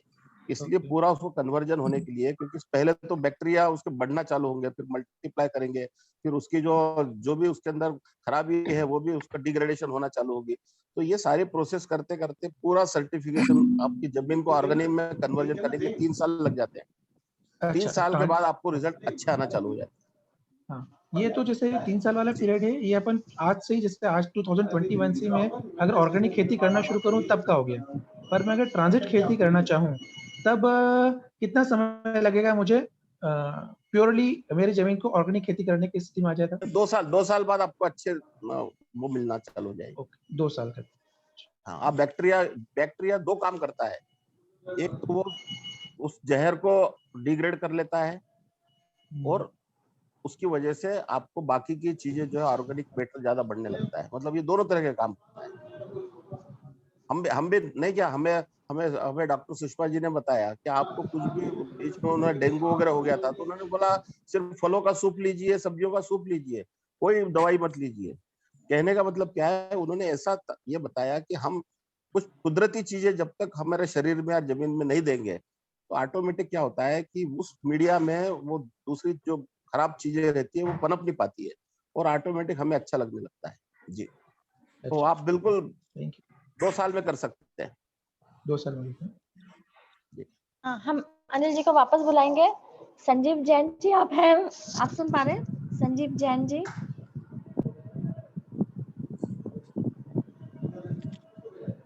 श्री एनबी खंडेलवाल जी, आप सुन पा रहे हैं? हाँ, सुन रहा हूँ। हाँ जी, फिर आपको आमंत्रित करती हूँ मैं। ये जो भरत भाई ने इंफॉर्मेशन दिया था, जो हमारी हरित क्रांति आने के समय में सिचुएशन क्या थी और किस वजह से फर्टिलाइजर्स का यूज होना शुरू हुआ, वो तो अब उस समय के हिसाब से ही देखा गया होगा। लेकिन जब 2005 या 2006 में जब इसको जो अपना एक जो रिपोर्ट दी गई थी कि इससे हानि हो रही है, तो हमको अभी तक उसको अमल करने में कितनी परेशानी आ रही है, ये देखिए। इसी वजह से हमारा एक ग्रुप बन गया है। अब इस ग्रुप में हम लोग अपना आत्मचिंतन कर रहे हैं और आगे हम इसमें कैसे बढ़ पाएंगे बाकियों के लिए। ये तो सिर्फ अभी पेपर पे या सोशल मीडिया पे हम लोग डिस्कशन कर पा रहे हैं, इसको हम धरातल पे कब ला पाएंगे, इसका एक बहुत बड़ा मतलब ये क्वेश्चन मार्क है हमारे लिए। अगर हम इसको सक्सेस कर लिए तो ये बहुत बड़ी बात होगी। बस मैं इतना ही कहना चाहता हूँ। नहीं, आपका विचार बिल्कुल सही है और इसके लिए हम बहुत प्रयत्नशील रहेंगे। जैसे मैंने आज बोला, ब्लॉग, ट्विटर हैंडल, फेसबुक और इंस्टा पे हम जाएंगे और हम मतलब जितना अपने दिमाग से हम प्रयत्न कर सकते हैं हम जरूर करेंगे। मैं प्रोफेसर व्यास अभी थे, अभी नहीं है। अंकित तिवारी जी, आप सुन पा रहे हैं? ये सुन पा रहा हूँ मैडम। हाँ जी, बोलिए। हाँ जी, नमस्कार। पहला तो नमस्ते। आज थोड़ा सा मेरी ऊर्जा कम है क्योंकि मैं कोरोना से 10-12 दिन से मतलब ग्रसित हूँ या बीमार हूँ। कोरोना चल रहा है मेरे को, होम आइसोलेशन में हूँ मैं अभी। तो पार्टिसिपेट भी आपके शायद 2-1 दिन में नहीं कर पाया था। जैसे अभी ये हमारी बात चल रही है ऑर्गेनिक के ऊपर, ऐसे बहुत सारे सब्जेक्ट हैं जो मतलब हमारी संस्कृति को नष्ट करने के लिए आज भी षड्यंत्र किए जा रहे हैं। आज जो मिशनरीज के स्कूल हैं वो यही काम कर रहे हैं। वो हमारे बच्चों के अंदर दिमाग में ऐसे चीजें डाल रहे हैं ताकि हमारा जो हमारे कल्चर है, जो हमारे पूर्वजों ने जो डेवलप किया था संस्कृति को, सब चीजों को जो आज ऐसा बताया जा रहा है कि हम बहुत पिछड़े टाइप के लोग हैं या रूढ़िवादी लोग हैं। जब हमारे बच्चों में इस टाइप की चीजें आएंगी तो उनमें ऑटोमेटिकली देशभक्ति कम होने लगेगी, और जब देशभक्ति कम होने लगेगी तो हम हमेशा दूसरे देश की तरफ देखेंगे। हम ये भूल जाएंगे कि हम कितनी महान सभ्यता वाले देश की संतान हैं, और ये हमारे लिए बड़ी गर्व की बात है कि हमारा जन्म इस ऐसे देश में हुआ जहाँ पे हर चीज में लेके, चाहे आप आयुर्वेद ले लें, चाहे आप खाद्यान्नों में ले लें, चाहे आप कल्चर में ले लें, चाहे आप मतलब इतनी विविधता और इतना कुछ हमारे देश में था, लेकिन उसको बड़े षड्यंत्र के माध्यम से धीरे धीरे नष्ट किया जा रहा है। और ये सिलसिला कई सालों से चला आ रहा है और अभी भी चल रहा है। आज आप लेफ्ट को देखिए, बहुत सारे प्रोफेसर्स हैं जो बच्चों के दिमाग में कचरा डाल रहे हैं। आज बहुत सारे जो क्या बोलते हैं रिपोर्टर्स हैं, वो भी इस तरीके से प्रोपेगेंडा कर रहे हैं कि मतलब हम अपनी जो हमारी संस्कृति है उस पर हमें शर्म आए, हमारा जो कल्चर है उस पर हमें शर्म आए। तो इसके लिए हमें बहुत सारी चीजों पे काम करना पड़ेगा, तब जाके जो हमारी आने वाली पीढ़ी है वो वापस उस कॉन्फिडेंस को ला पाएगी। जो हमारा कॉन्फिडेंस एक तो इन्फिनिटी के कारण चला गया, बहुत सालों तक हमने इन्फिनिटी कॉम्प्लेक्स के शिकार रहे, और उसी का ये दुष्परिणाम है कि आज हमारे बच्चे विदेशों में जा रहे हैं, टैलेंट वहां लेके जा रहे हैं अपना। वो ये भूल जा रहे हैं कि ये टैलेंट हमारे देश के लिए है, और अगर इस टैलेंट का उपयोग यहीं किया जाए तो जहां हमें जाना पड़ रहा है उन देशों से अच्छा हम यहाँ पे एटमॉस्फेयर खड़ा कर सकते हैं। ऐसा नहीं है सब ऐसा कर रहे हैं, बहुत सारे लोग बहुत डिवोशन से काम कर रहे हैं, बहुत जमीनी लेवल पे काम कर रहे हैं, लेकिन ये इतना बड़ा प्रोपेगेंडा चल रहा है कि इसके लिए बहुत ज्यादा काम करने की जरूरत है। मेरे हिसाब से मैं ये मानता हूँ, मैं दिन रात जो चीजें पढ़ रहा हूँ, जो चीज देख रहा हूँ, अंदर से कहीं बहुत किस्मसाहट होती है, बड़ी बेचैनी होती है कि हम जा किस दिशा में रहे हैं, हमारे देश का आने वाला भविष्य क्या होगा। मैं आशा करता हूं कि हम जैसे अभी सभी लोग मिले हैं, अपना टाइम निकाला है, ऐसे बहुत सारे ग्रुप्स काम कर रहे हैं, देश के लिए काम कर रहे हैं, अपने लेवल पे जो छोटा छोटा हो पा रहा है हम लोग वो कर रहे हैं। लेकिन खास तौर से हमारी जो जनरेशन है उसको इन चीजों में इन्वॉल्व करना बहुत जरूरी है, क्योंकि वही आने वाला फ्यूचर है। तो हम और भी अपने ग्रुप्स में ऐसे एज के 20, 22, 25 साल के बच्चों को हमें और जोड़ना पड़ेगा ताकि वो इस मैसेज को ज्यादा तेजी से वो फैला सके, क्योंकि उनके पास वो एनर्जी है, उनके पास आने वाला समय में वो उसको उनकी अपॉर्चुनिटी, वो उनका मतलब क्या बोलना चाहिए, वो उनके वो होगा कि भाई वो उस चीज को किस तरीके से लेते हैं, क्या हमारी परंपराएं हैं, क्या हमारी सभ्यताएं हैं, क्या हमारी लैंग्वेज है। ये सारी चीजों को समझने के लिए हमें युवाओं को बहुत ज्यादा अपने साथ जोड़ना पड़ेगा। इसी के साथ मैं अपनी बात खत्म करता हूँ। धन्यवाद। Thank you so much. Sachin, आप प्लीज अपने विचार रखिए। नमस्ते। नमस्कार। देखिए, थोड़ा जोर से। हाँ, सभी की बातें मैंने सुनी और श्री भरत मनसाटा जी का मैं व्याख्यान डाउनलोड नहीं कर पाया, सुन नहीं पाया, लेकिन अभी जो विषय वस्तु है उसके ऊपर मैं इतना ही कहना चाहता हूँ कि जो मनुष्य जो है वो एक प्राकृतिक जीव है। अपन प्रकृति से जुड़े हुए हैं, प्रकृति के ऊपर निर्भर करते हैं, और कृत्रिम चीज़ें जो हैं वो हमारे लिए कितनी हार्मफुल है। प्रयोगशाला में बनी हुई जो चीज़ें हैं वो आज हम देख रहे हैं, अनुभव कर रहे हैं, पूरा विश्व अनुभव कर रहा है। सब दूर त्राही त्राही मची हुई, कोई भी उससे बचने का उपाय मिल नहीं रहा है सटीक। तो प्रकृति से जुड़े रहे अपन। ये जो धरती है, हमारी जो नदियां हैं, हमारी जो हवा है, उनको जो है हम कृत्रिम रूप से जो है वो कितना दूषित कर रहे हैं, कितना उसमें जहर घोल रहे हैं। सोचो, जो जहर अभी हमारे शरीर में आया है एक छोटे से वायरस के रूप में, उसने हमको कितना जो है वो विवल कर दिया है, कितना जो है वो कष्ट हम लोगों को हो रहा है। तो इस प्रकृति को कितना कष्ट हो रहा होगा इन केमिकल से, इन प्रयोगशाला में बनी हुई चीज़ों से। प्रकृति कई वर्षों से सहन करती जा रही है। तो हमको इस दिशा में सोचना चाहिए, पूरे विश्व को सोचना चाहिए कि इस जहर से कैसे क्या प्रकृति को मुक्ति दिलाएं, प्रकृति को कैसे मुक्त करें, शुद्ध करें। सभी चीज़ें जो है वो पूंजी से नहीं खरीदी जा सकती। आज हम देख रहे हैं कि पैसा खर्च करने के बाद में भी जो है वो इंसान की जान जो है वो बचाना मुश्किल हो रहा है। लाखों करोड़ों लोग जो है वो अनाप शनाप यानी अपने जीवन भर की सारी पूंजी लगाने के लिए तैयार है, लेकिन फिर भी जो है वो जीवन जो है वो एक रेत के ढेर की तरह जो है फिसलते जा रहा है। तो इसलिए जो है वो बहुत गंभीरता से सोचना चाहिए। पैसा ही सब कुछ नहीं है कि पैसा क्या है। आज से जो है 50 साल पहले अपने पिताजी दादाजी जो है कितनी सुकून भरी जिंदगी जीते थे, कितने आराम से जीते थे। जीवन में कोई उनके तनाव नहीं रहता था कि मुझे मकान बनाना है, मुझे गाड़ी खरीदना है, मुझे ये मेरे घर पे ये होना चाहिए, वो होना चाहिए। कई लोग तो अपने रिटायरमेंट के बाद में जो है वो मकान बनाते थे। सर्विस क्लास में जो है एक छोटा सा प्लॉट वॉट खरीद के रख लेते थे, उसके बाद मकान बनाते थे। तो ये ऐसी एक दौड़ मचा के रख दी है, एक दौड़। एजुकेशन के मामले में देखो तो एक दौड़ चल रही है कि अरे बच्चा ये नहीं पढ़ेगा तो पिछड़ जाएगा, ऐसा नहीं करेगा तो पिछड़ जाएगा। तो इस दौड़ को जो है ना उसको रोकने की बहुत आवश्यकता है और आत्ममंथन करने की आवश्यकता है कि हम लोग जा किस दिशा में रहें। हम जो है वो प्रकृति से बने हुए हैं, प्रकृति पर ही निर्भर है, प्रकृति ही हमारा पोषण करती है। तो हम प्रकृति को क्यों तहस नहस करने पर तुले हुए? नहीं तो प्रकृति हमको तहस नहस कर देगी। तो इसलिए जो है वो प्राकृतिक चीज़ें जो हैं, प्राकृतिक चिकित्सा पद्धति, प्राकृतिक खाद्य वस्तुएं, उनका जितना ज़्यादा से ज़्यादा हम अनुसरण करें, जितना ज़्यादा से ज़्यादा जो है वो हम उनका जो है प्रचार प्रसार करें, उसमें जो है वो सबका जो है वो हित है और प्रकृति का भी हित है। प्रकृति और हम जो है वो अच्छे से यहाँ सरवाइव कर पाएंगे, नहीं तो इस धरती के ऊपर जो है जीना जो है वो दूभर हो जाएगा। तो इसलिए जो है वो बहुत ही आत्ममंथन की आवश्यकता है। बस इतना ही कह के मैं अपने शब्दों को विराम दूंगा। Thank you so much. 100% सच है, 24 कैरेट खरा सोना है।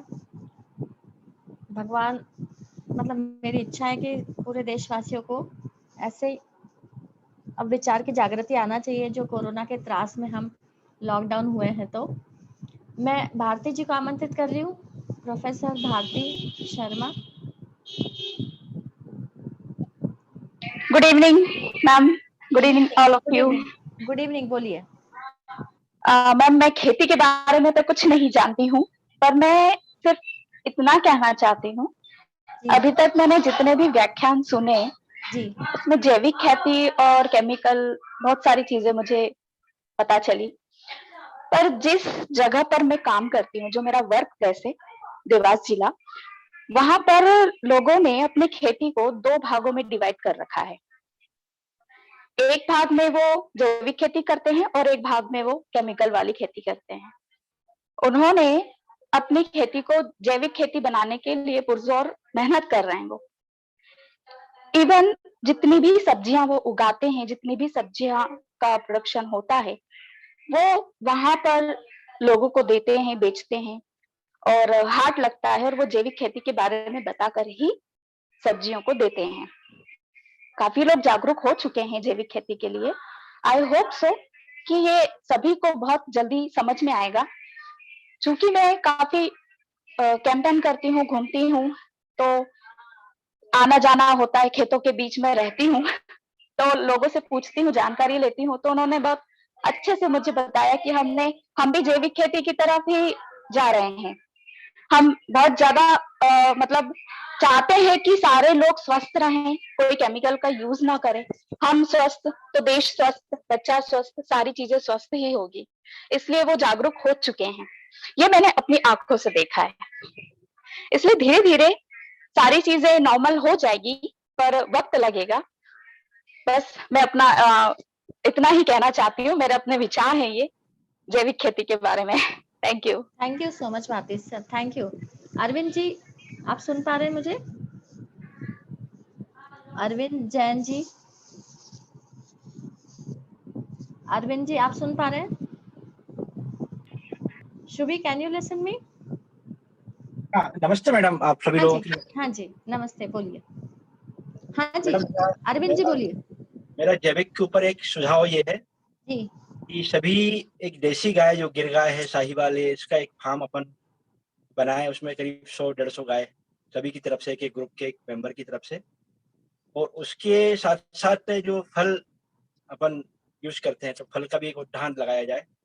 तो मेरा ऐसा सुझाव है, तो आगे आप इसके लिए प्लानिंग बनाए, तो एक कंपनी बना के इसमें आगे रूपरेखा बना के, जो मैनेजमेंट के लोग हैं अपने ग्रुप में, तो मैं चाहता हूं कि आपके माध्यम से यह कार्य हो तो बहुत अच्छा रहेगा।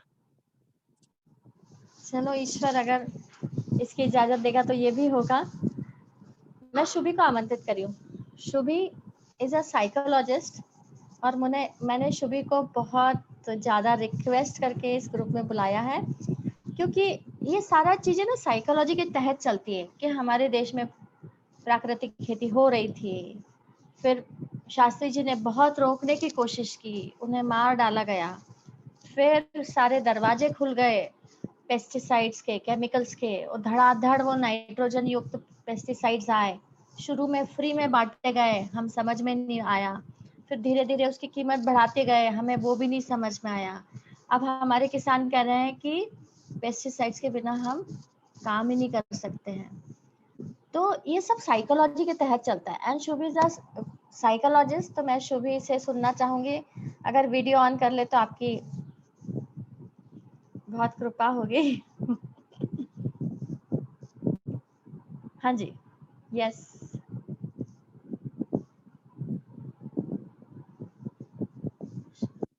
शुभी, आपका ऑडियो नहीं आ रहा है। मेरे आवाज कम आ रही है।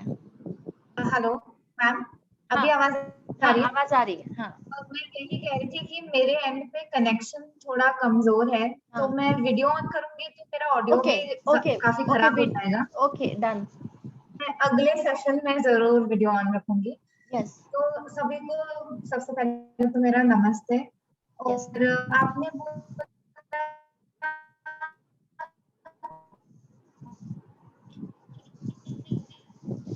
नेट का इशू बहुत ज्यादा है शुभी, राइट। और मुदिता, आप हमारे पिछले वाले काफी सारे रिकॉर्डिंग्स हैं, दे आर 27 मोर रिकॉर्डिंग्स, तो अगर आप वो सुनेंगे तो आपको पता चलेगा कि बहुत सारे इसमें हमें वो आइडियाज दिए गए हैं, और बहुत ही इजी एंड सिंपल आइडियाज हैं वो, बस ये है कि उनको एक्सेप्ट करना है।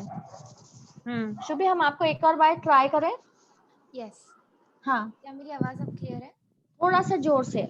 आवाज क्लियर है पर थोड़ा वॉल्यूम बढ़ा दीजिए। बिल्कुल। हाँ, तो पहले तो, और जैसा कि मैम आप कह रहे थे कि मानसिक स्वास्थ्य का और पेस्टिसाइड्स यूसेज का हमारे साइकोलॉजी पे बहुत बड़ा इफेक्ट होता है, तो ये विषय पे मैंने बहुत कम सोचा है, पढ़ा है, पर आज आपके कहने पर और इतने सारे लोगों को सुनकर मेरा इंटरेस्ट काफी जाग गया है इस पर्टिकुलर टॉपिक में। तो होपफुली इस एक हफ्ते को मैं यूज करूंगी इस टॉपिक पे पढ़ने में, और अगले सेशन में अपने विचार ज्यादा अच्छे से व्यक्त कर पाऊंगी।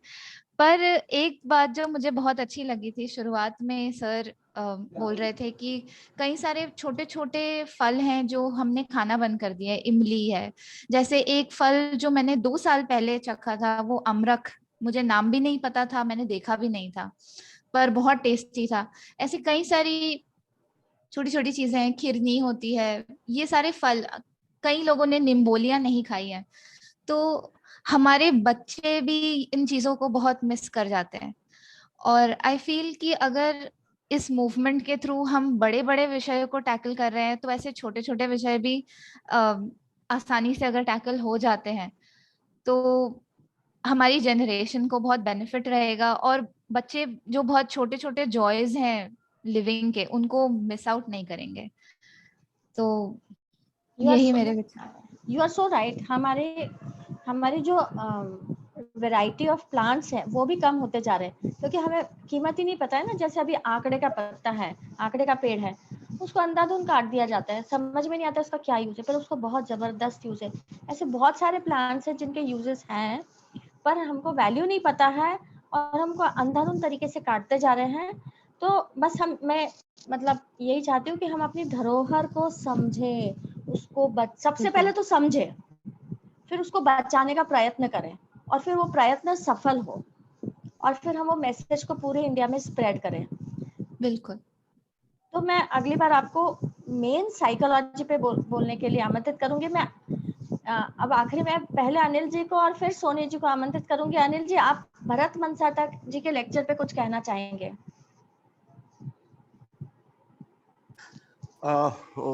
धन्यवाद सुषमा जी। आज मैं काफी अच्छे, मतलब जब बिना एक वक्ता हो तो हमारे भी एक से एक उस्ताद लोग हैं, और पता नहीं मैं कहाँ से शुरुआत करूंगा, लेकिन मैं हमेशा, मेरे सबसे प्रिय अगर कोई वक्ता है तो हमारे पुरी साहब। उन्होंने एक ही वर्ड ऐसा बोल देते हैं कि वो क्या, जुगाली करना, वैचारिक जुगाली करना। दूसरा उन्होंने बोला, उन्होंने सबसे बहुत बढ़िया प्रश्न पूछा, हमने इसको पकड़ा क्यों? अरे लाख हमें पॉलिटिशियन ये कर रहा है, वो कर रहा है, किसान अपना ये सब चीजें क्यों कर रहा है? दूसरा, तथागत जी ने बहुत अच्छा पॉइंट चुना कि ये इंटरवेंशन, और किसी ने उसको षड्यंत्र का रूप में भी बताया, बिल्कुल सही है। जब तक ये इंटरवेंशन चलता रहेगा, और आपने बोला कि इसके परिणाम 10 साल बाद क्या होने वाले हैं किसी को मालूम नहीं है, और आज वो हम भुगत रहे हैं। मतलब कहने का मतलब, किसान शुरू से ही जमीन को अच्छा रख रहा था, वो सब अच्छा कर रहा था, लेकिन हमारा कोई जाता है, वो विल्डीसाइड को लेके आता है और वो सोयाबीन के गले में डाल देता है। और वो हम लोग, हमारे पहले इंट्रोडक्शन में बोला कि हमें ना तो ज्वार खाने को मिलती है, ना बाजरा खाने को मिलता है, सोयाबीन ही सोयाबीन होता है। तो ये इतना इंटरफेरेंस हुआ है पॉलिटिकली। और शास्त्री जी ने, मतलब मैं जिसको कह रहा हूँ कि 47 के बाद में 63 तक शास्त्री जी ने उसको पकड़ के रखा था। अब बताइए कि हमारी सारी देशी वेराइटी, लाख लाख तरह के बीजे चले गए।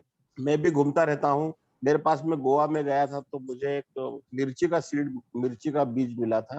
तो मैं उस प्रदर्शन में उससे पूछा, भाई ये इतनी सारी मिर्चियां इसमें है, तो लेकिन उसका मैंने देखा तना बहुत ऐसा पेड़ जैसा था, मतलब काफी हार्ड था तना।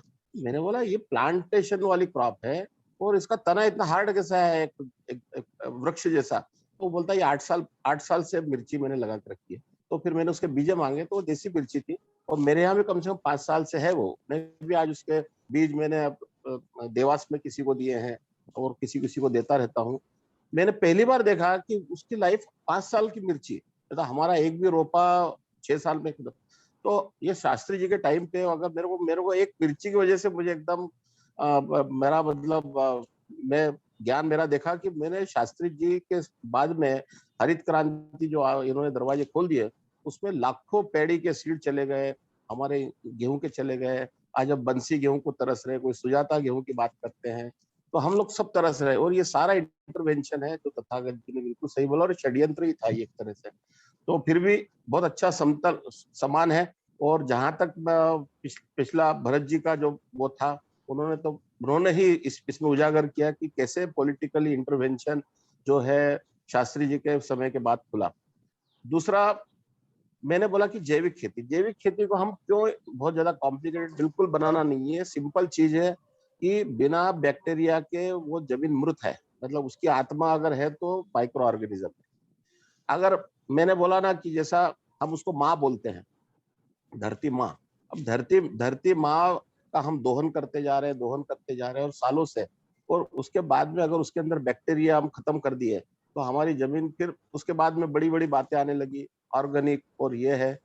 तो मैं सोचता हूँ कि इसके अंदर बहुत सारी चीजें मैंने देखा कि मेरे को सबसे पहला कोई कैच किया है पुरी साहब का वर्ड, तो हमने को पकड़ा क्यों मतलब इसमें पॉलिटिकल इंटरवेंशन आया, जो मैं आपको पहले से बता चुका हूँ बहुत सारा। उसके बाद में जमीनी हकीकत से हम दूर चले गए। मैंने एक लेख में पढ़ा था, विनोबा भावे का एक सपना था कि एक छोटी सी बकरी हो आपके हाथे में पलती हो, बिल्कुल गरीब किसान अगर होगा उस अहाते में वो सब्जी वब्जी लगाए और वो बकरी की जो लेंडी वगैरह आती है उससे वो खाद बनाए और अपना खाद तैयार करे। तो हम जमीनी हकीकत से हम चले गए दूर। हमें यही मालूम नहीं है कि हमारा गरीब किसान किस वजह से 2 पैसे कमा सकता है और किस वजह से अपनी सारे इन्वायरमेंट को भी अच्छा रख सकता है। तो हम अननेसेसरीली उसके गले में ऐसी चीजें डाल दी जो उसकी जरूरतें बन गई। दूसरा क्या हुआ है कि हमारे पाठ्यक्रम में शुरू से हम देश की बातें करते हैं। अमेरिका में एक छोटा सा बच्चा भी अपने देश के बारे में जानता है। मैंने एक शादी में एक छोटे से हमारी भारतीय लोग उधर जो बसे हैं उनका बच्चा आया था, तो मैंने उस समय उनके प्रधानमंत्री के बारे में कुछ मजाकिया बातें कह दी, तो उसने मुझसे बोलना बंद कर दिया। क्यों उसको बुरा लगा? क्योंकि वो उसके प्रेसिडेंट के आगे बात सुन नहीं सकता है। देखो कितना गुस्सा आता है उन लोगों को। हमारे देश में हम कितनी गाली गलौज करते हैं हमारे अच्छे अच्छे लोगों को, लेकिन हमें कुछ तो हम पाठ्यक्रम में क्यों ना, हमारा कृषि प्रधान देश है, बताइए उस कृषि प्रधान देश में कितने बच्चों को खेती से जुड़ाव है। आज भी वो किसान को गंवार समझते हैं, आज भी किसान को अनपढ़ समझते हैं। अरे वो किसान है, वो बेचारा बैठा है। क्या ये बेचारा बैठा है आंदोलन में? क्या बेचारा बैठा है? अरे किसान बेचारा मतलब आप उसको बेचारा मतलब वो एक व्यवसायी है जिसके अंदर वो ट्रैक्टर खरीदता है, जिसके अंदर उसकी इकोनॉमी ऊपर नीचे, हर बिजनेस में जैसा ऊपर नीचे होता है उसको नुकसान होता है। मैं ये नहीं कह रहा हूँ वो गवार है, लेकिन हर बार हमने उसको क्या कर दिया, एक बना दिया। अभी किसान आंदोलन चल रहा है तो अपोजिशन वाले बोल देंगे बेचारे किसान।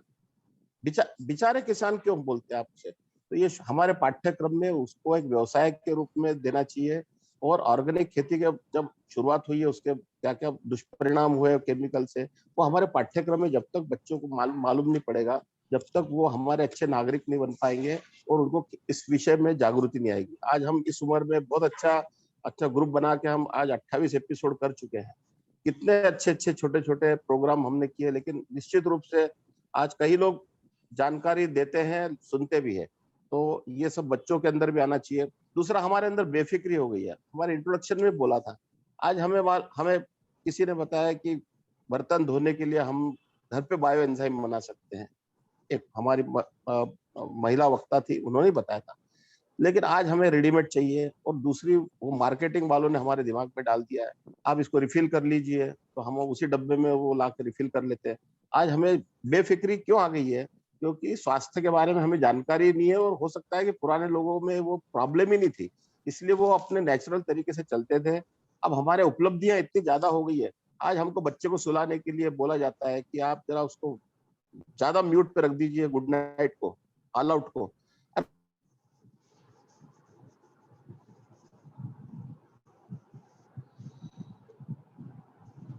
नेट का इशू आ गया है अनिल जी के। और कुछ हो गया, कल को गड़बड़ी हो गई, मुझे फूड पॉइजनिंग हो गया, वो जिम्मेदार है। आज हमारे ड्रग्स जैसी चीजें हैं, हम किराने जैसे बेचने लगे। प्रोबायोटिक कोई भी ले लेता है और आप पी जाओ। क्या तो उसकी एक मुझे सिनेमा की वो करती है, हीरोइन करती है उसको एडवर्टाइज। दूसरा, किसी ने बताया कि आप बाहर से फल लाएंगे तो ये वो हेमा मालिनी जी का कौन सा कैंट वाला कौन सा वो है, उसके बाद उन्होंने एक ऐसी चीज निकली कि उसके अंदर डालने से उसकी पेस्टिसाइड धुल जाती है। कोई रेफरेंस नहीं, कुछ नहीं, सिर्फ बेचना बेचना बेचना। तो ये मार्केटिंग की चीजें भी हमसे बहुत ज्यादा गंदा काम करवा रही है, और ये बहुत ही मतलब हम षड्यंत्र के ही शिकार है, जो हमारे भाई साहब ने बताया, बिल्कुल षड्यंत्र। ये भारत को षड्यंत्र बना के उसकी जो धरोहर है उसको खत्म करने का काम है। दूसरा, ये मार्केटिंग वालों ने बता दिया। दूसरा, मैंने अभी बताया कि देसी बीज के ऊपर है, और राइस की कुछ, उसके बाद में उन्होंने कुछ मैंने पेस्टिसाइड मुक्त जो हमारे कुछ प्रयोग हो रहा है, जैसे हमारे भास्कर जी ने बताया था, ये बैक्टीरिया बढ़ाने का सबसे बढ़िया तरीका है। जैसा हम 1 चम्मच से 10 क्विंटल दही बना लेते हैं, तो हम क्यों इसको महंगी महंगी चीज बना रहे हैं? हमारे मिट्टी के अंदर समझो 1 ग्राम मिट्टी के अंदर शायद 10 लाख जीवाणु रहते हैं। हम उस 10 लाख को 1 करोड़ बनाने के लिए क्या करेंगे? उसको कुछ ऑर्गेनिक मटेरियल, उसको फूड के रूप में देंगे। हमारी मिट्टी को हम बाहर से भी बैक्टीरिया लाने की जरूरत नहीं, हमें कोई जापान के बैक्टीरिया हमारे जमीन में क्या करेंगे? कई लोग विदेशी बैक्टीरिया भी लाने लगे प्रोबायोटिक के रूप में। हमारे जमीन में ऑलरेडी जो अच्छे मालवा की जमीन में समझो कोई बैक्टीरिया की अच्छी वेराइटी है और हमारे किसी कोई संशोधन हुआ है, क्यों ना हम हमारे पुराने लोग बोलते हैं कि वट वृक्ष जो बढ़ रहता है उसके नीचे की मिट्टी में सबसे ज्यादा बैक्टीरिया होते हैं। हो सकता है आप वहां जहाँ पे दीमक ज्यादा अपना वो बना लेता है टीला, वो निश्चित रूप से उसके अंदर पानी रहता है, सब रहता है, तभी वो वहां पे जाता है। वो भी उसके अंदर भी अच्छा, उसके अंदर भी काफी चीजें फंगल एक्टिविटीज होती है, बहुत सारा वो खाना बाहर से अंदर ले जाते हैं, वो सड़ता है, उसके अंदर माइक्रो ऑर्गेनिज्म तैयार होते हैं। तो वो मिट्टी का हमने अगर एक कल्चर के रूप में उपयोग किया और उसको कुछ थोड़ा सा गुड़ वगैरह डाल के, गोमूत्र डाल के, छाछ डाल के उसको मल्टीप्लिकेशन किया, तो हम कितना सस्ते में 0 बजट में काम कर सकते हैं। लेकिन ये कंटिन्यूस करने की प्रोसेस है और इसका निश्चित रूप से आप थोड़ा सा एनालिसिस कीजिए, पहले मेरी जमीन का कितना माइक्रो ऑर्गेनिज्म काउंट था, बाद में कितना हुआ, तो आपको बहुत अप्रत्याशित रिजल्ट मिलेंगे और निश्चित रूप से आप जमीन सुधार सकेंगे। तो बहुत सुषमा जी, धर्मेंद्र जी, मैं सभी को आपको धन्यवाद देता हूँ कि आज आपने इतने सारे विषय हमारे दिमाग में डाल दिए हैं। हम एक एक को रिमाइंड करें तो हमें 2 दिन लग जाएंगे। मतलब कुछ ना कुछ बहुत अच्छा योगदान दिया है छोटी छोटी चीजों में, लेकिन हमारा नॉलेज बहुत इनरिच किया आप। धन्यवाद। Thank you so much. मैं रविंद्र पहलवान जी के मतलब स्टेटमेंट का एक आंसर देना चाह रही थी, क्योंकि रविंद्र पहलवान जी ने बोला कि आप डॉक्टर हैं और आप इस विषय पे क्यों मतलब कैसे इंटरेस्ट रख रहे हैं।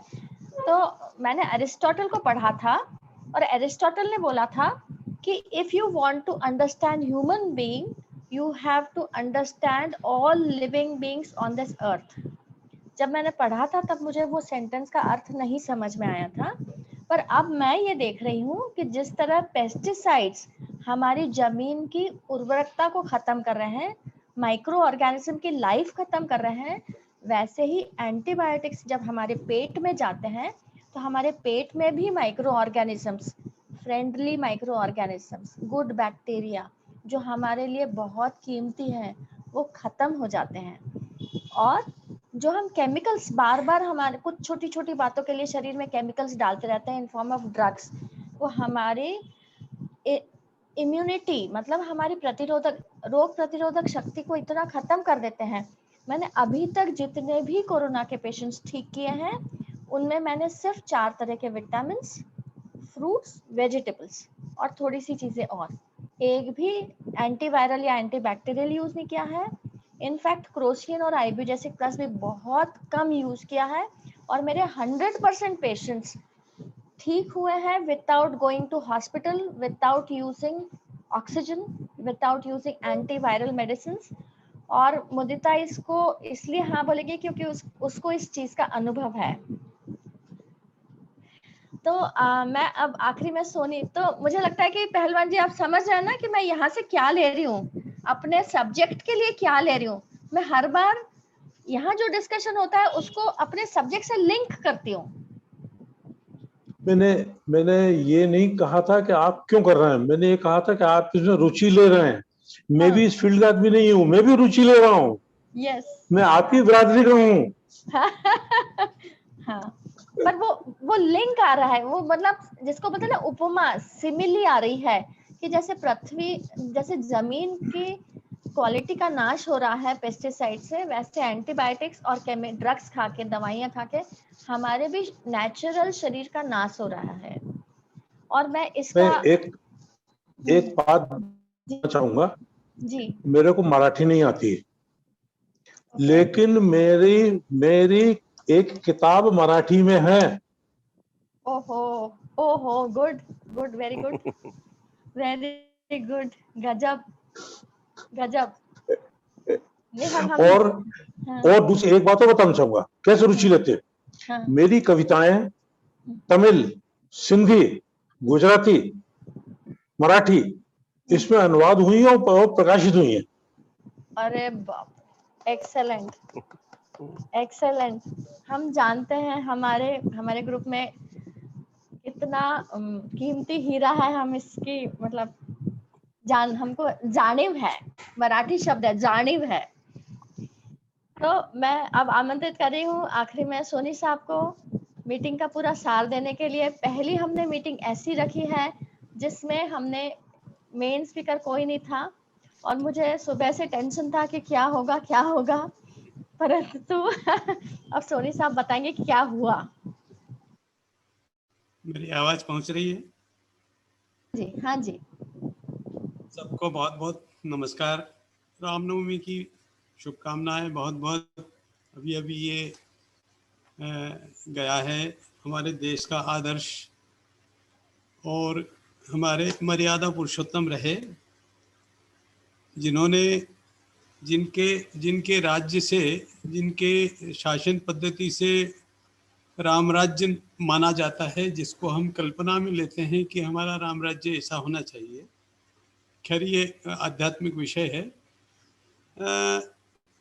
पिछली बार जब मनसाटा जी आए तो हमें यकीन बिल्कुल नहीं था कि इतना सिंपल सादा दिखने वाला आदमी अभी बोलेगा क्या, बड़ा ऐसा लग रहा था। बहरहाल ही इज अ जेम।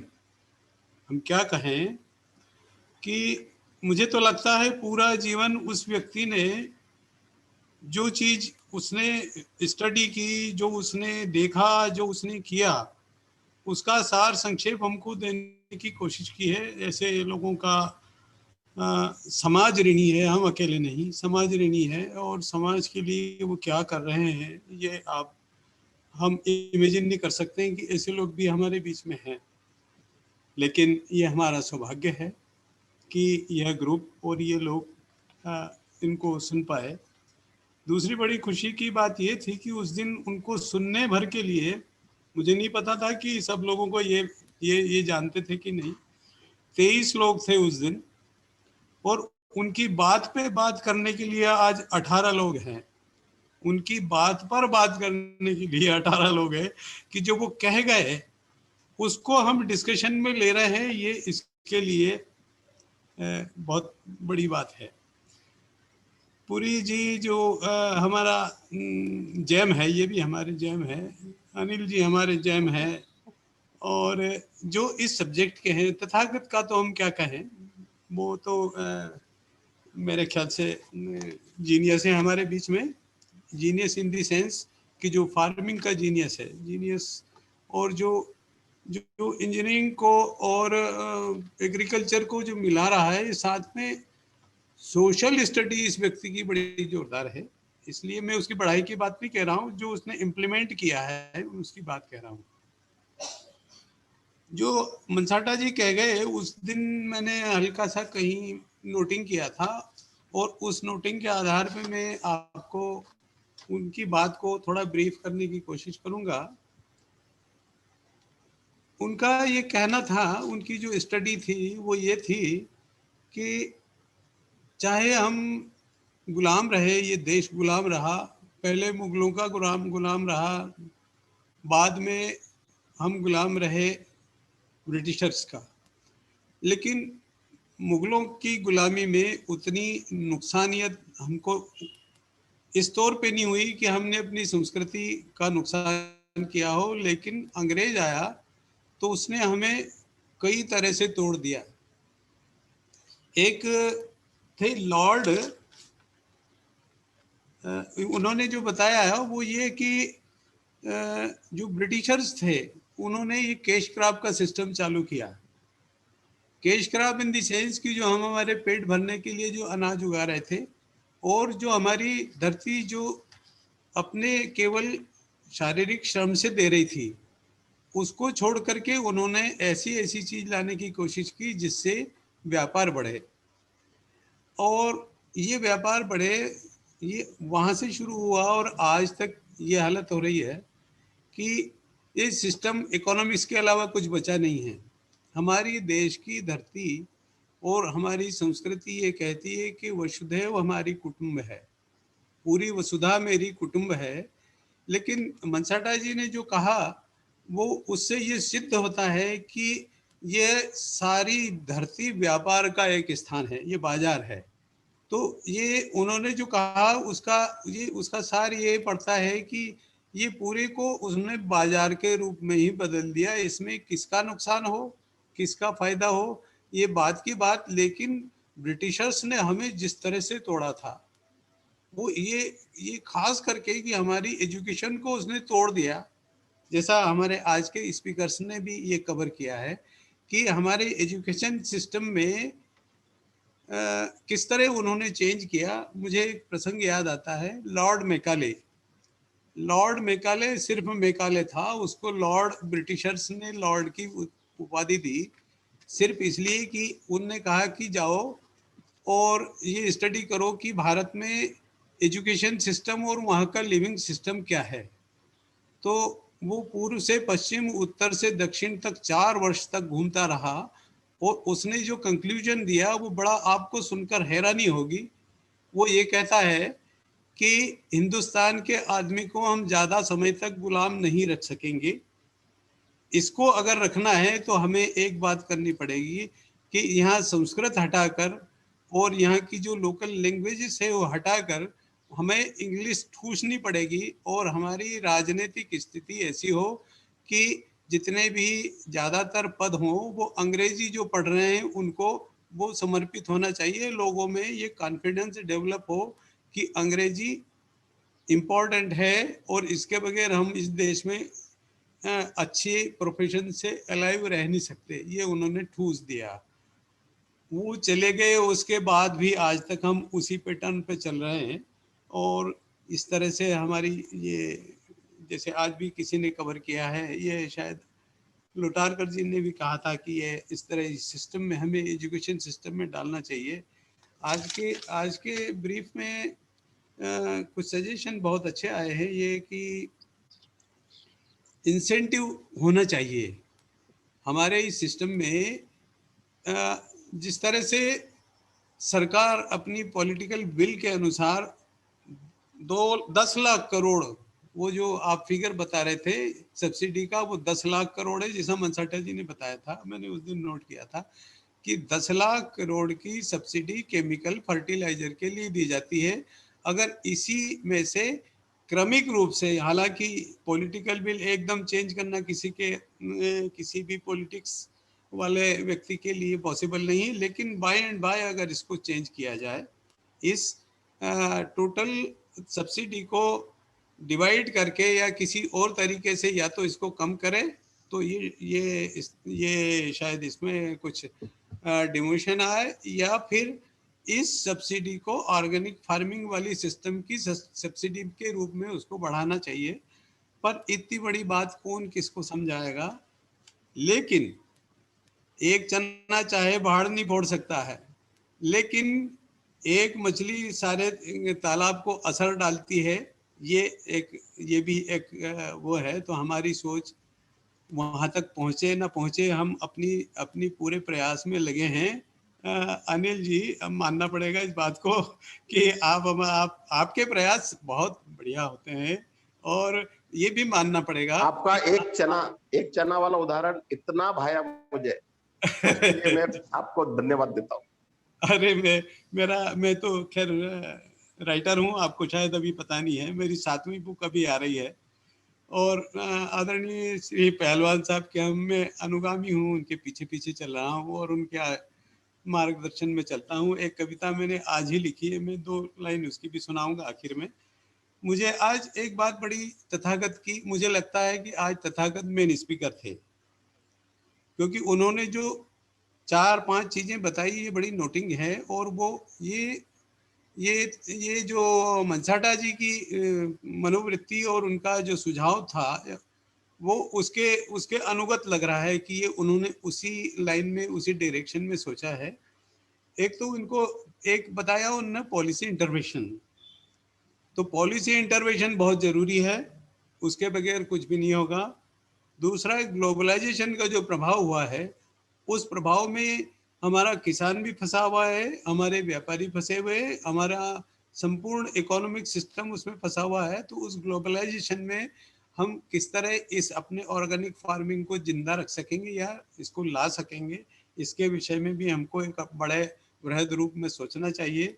तीसरी बात उसमें उन्होंने ये कहा कि हमारा इकोनॉमी इन एग्रीकल्चर, ये इकोनॉमी जो अभी केमिकल फार्मिंग से जुड़ी हुई है, इसी इकोनॉमी को ऑर्गेनिक फार्मिंग से जोड़ना चाहिए। ये उनका ये बड़ा अच्छा, मुझे सवाल बड़ा अच्छा लगा कि वो ये इकोनॉमिक्स जो उधर अभी चल रहा है, इस इकोनॉमिक्स को इसके ऑर्गेनिक फार्मिंग के इकोनॉमिक्स में साथ में उसको ऐसा इम्प्रूव कर दें कि वो ऑटोमेटिकली लोगों की सोशल विल में और इंडिविजुअल की विल में आ जाए कि हम ये काम करें। वो तीसरी बात उन्होंने कहा कि सामाजिक बदलाव होना इसके लिए बहुत जरूरी है। किसान भी सोचे, यूजर भी सोचे, और जो इसके पीछे पूरा मार्केट है वो भी इस पूरे विषय को अगर नहीं सोचेगा और इसमें इसको सुधार उस तरह से नहीं करेगा तो ये हम उसको प्रॉपर उस पर ले नहीं जा पाएंगे। एक उन्होंने कहा कि पॉलिसी मॉडिफिकेशन, आज की पॉलिसी जितनी भी चल रही है उसमें मॉडिफिकेशन की गुंजाइश है कि नहीं है, ये बात की बात है, लेकिन इस पे मंथन करना चाहिए। कहना चाहिए पूरी जी के शब्दों में कि इस पे जुगाली करना चाहिए, हमें इसकी वैचारिक जुगाली करना चाहिए। वैसे मेरा मानना ये है, मैं आध्यात्मिक विषय में हमेशा ज़्यादातर लिखता हूँ, वो विषय में ये कहता है कि जो विचार होते हैं वो मन में आते हैं और मन ही उसका चिंतन करता है। चिंतन मतलब जो चीजें आपने दिन भर में 10 चीजें मानी उसमें से एक सिलेक्ट करता है तो वो चिंतन होता है। उसके बाद कहते हैं मनन यानी जुगाली।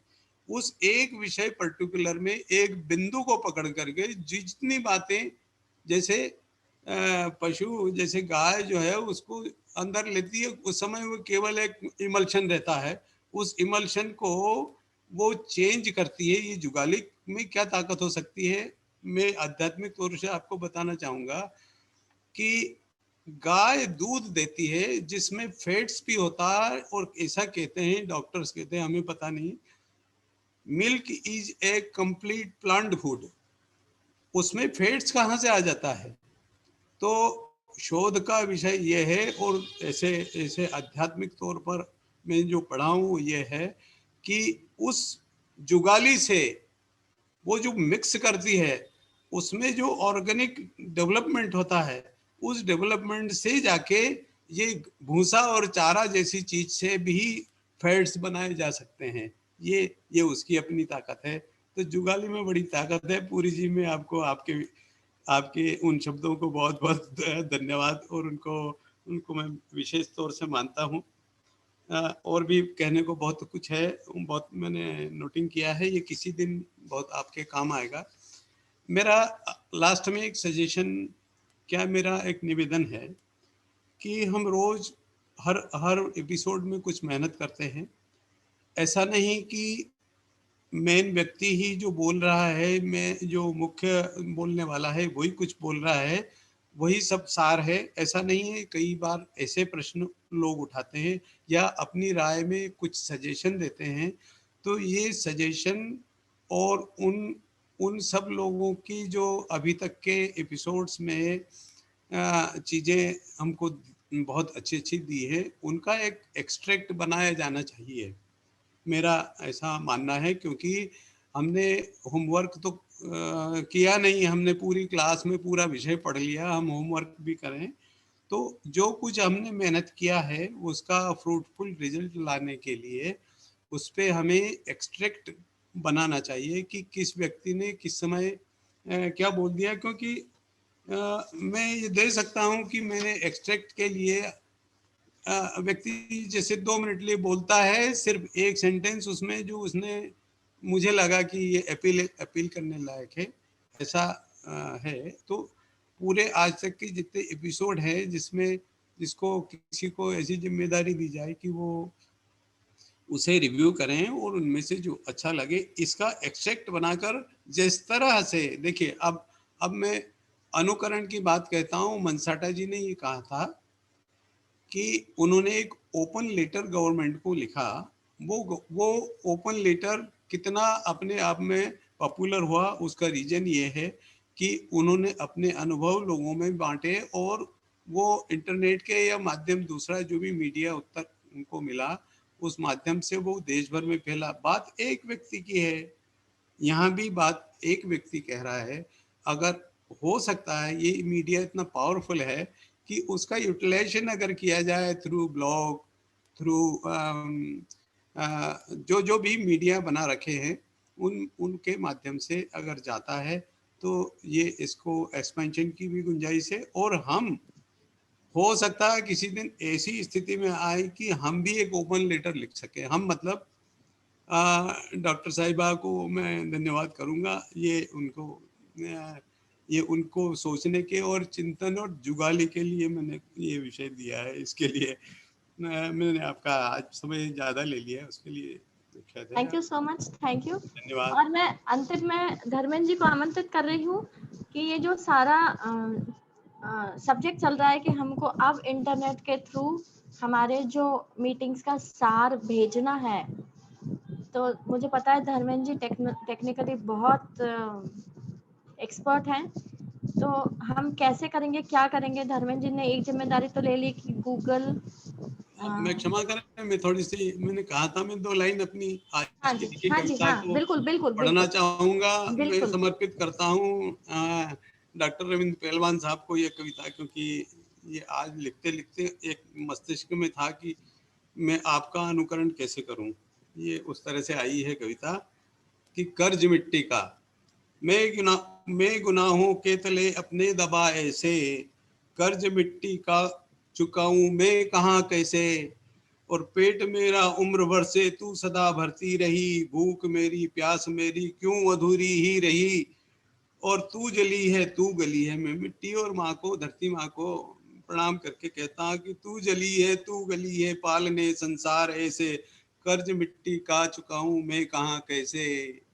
तो फेंक बीजों को तुझी में सो गया घर में, फेंक बीजों को तुम्हें में सो गया घर में, तू लगी थी रात दिन भी प्यार भर उर में, एक दिन फसलें के पकी में काट लाया हूँ, गंदगी अपनी वहीं पर छोड़ आया हूँ, और ग्लानि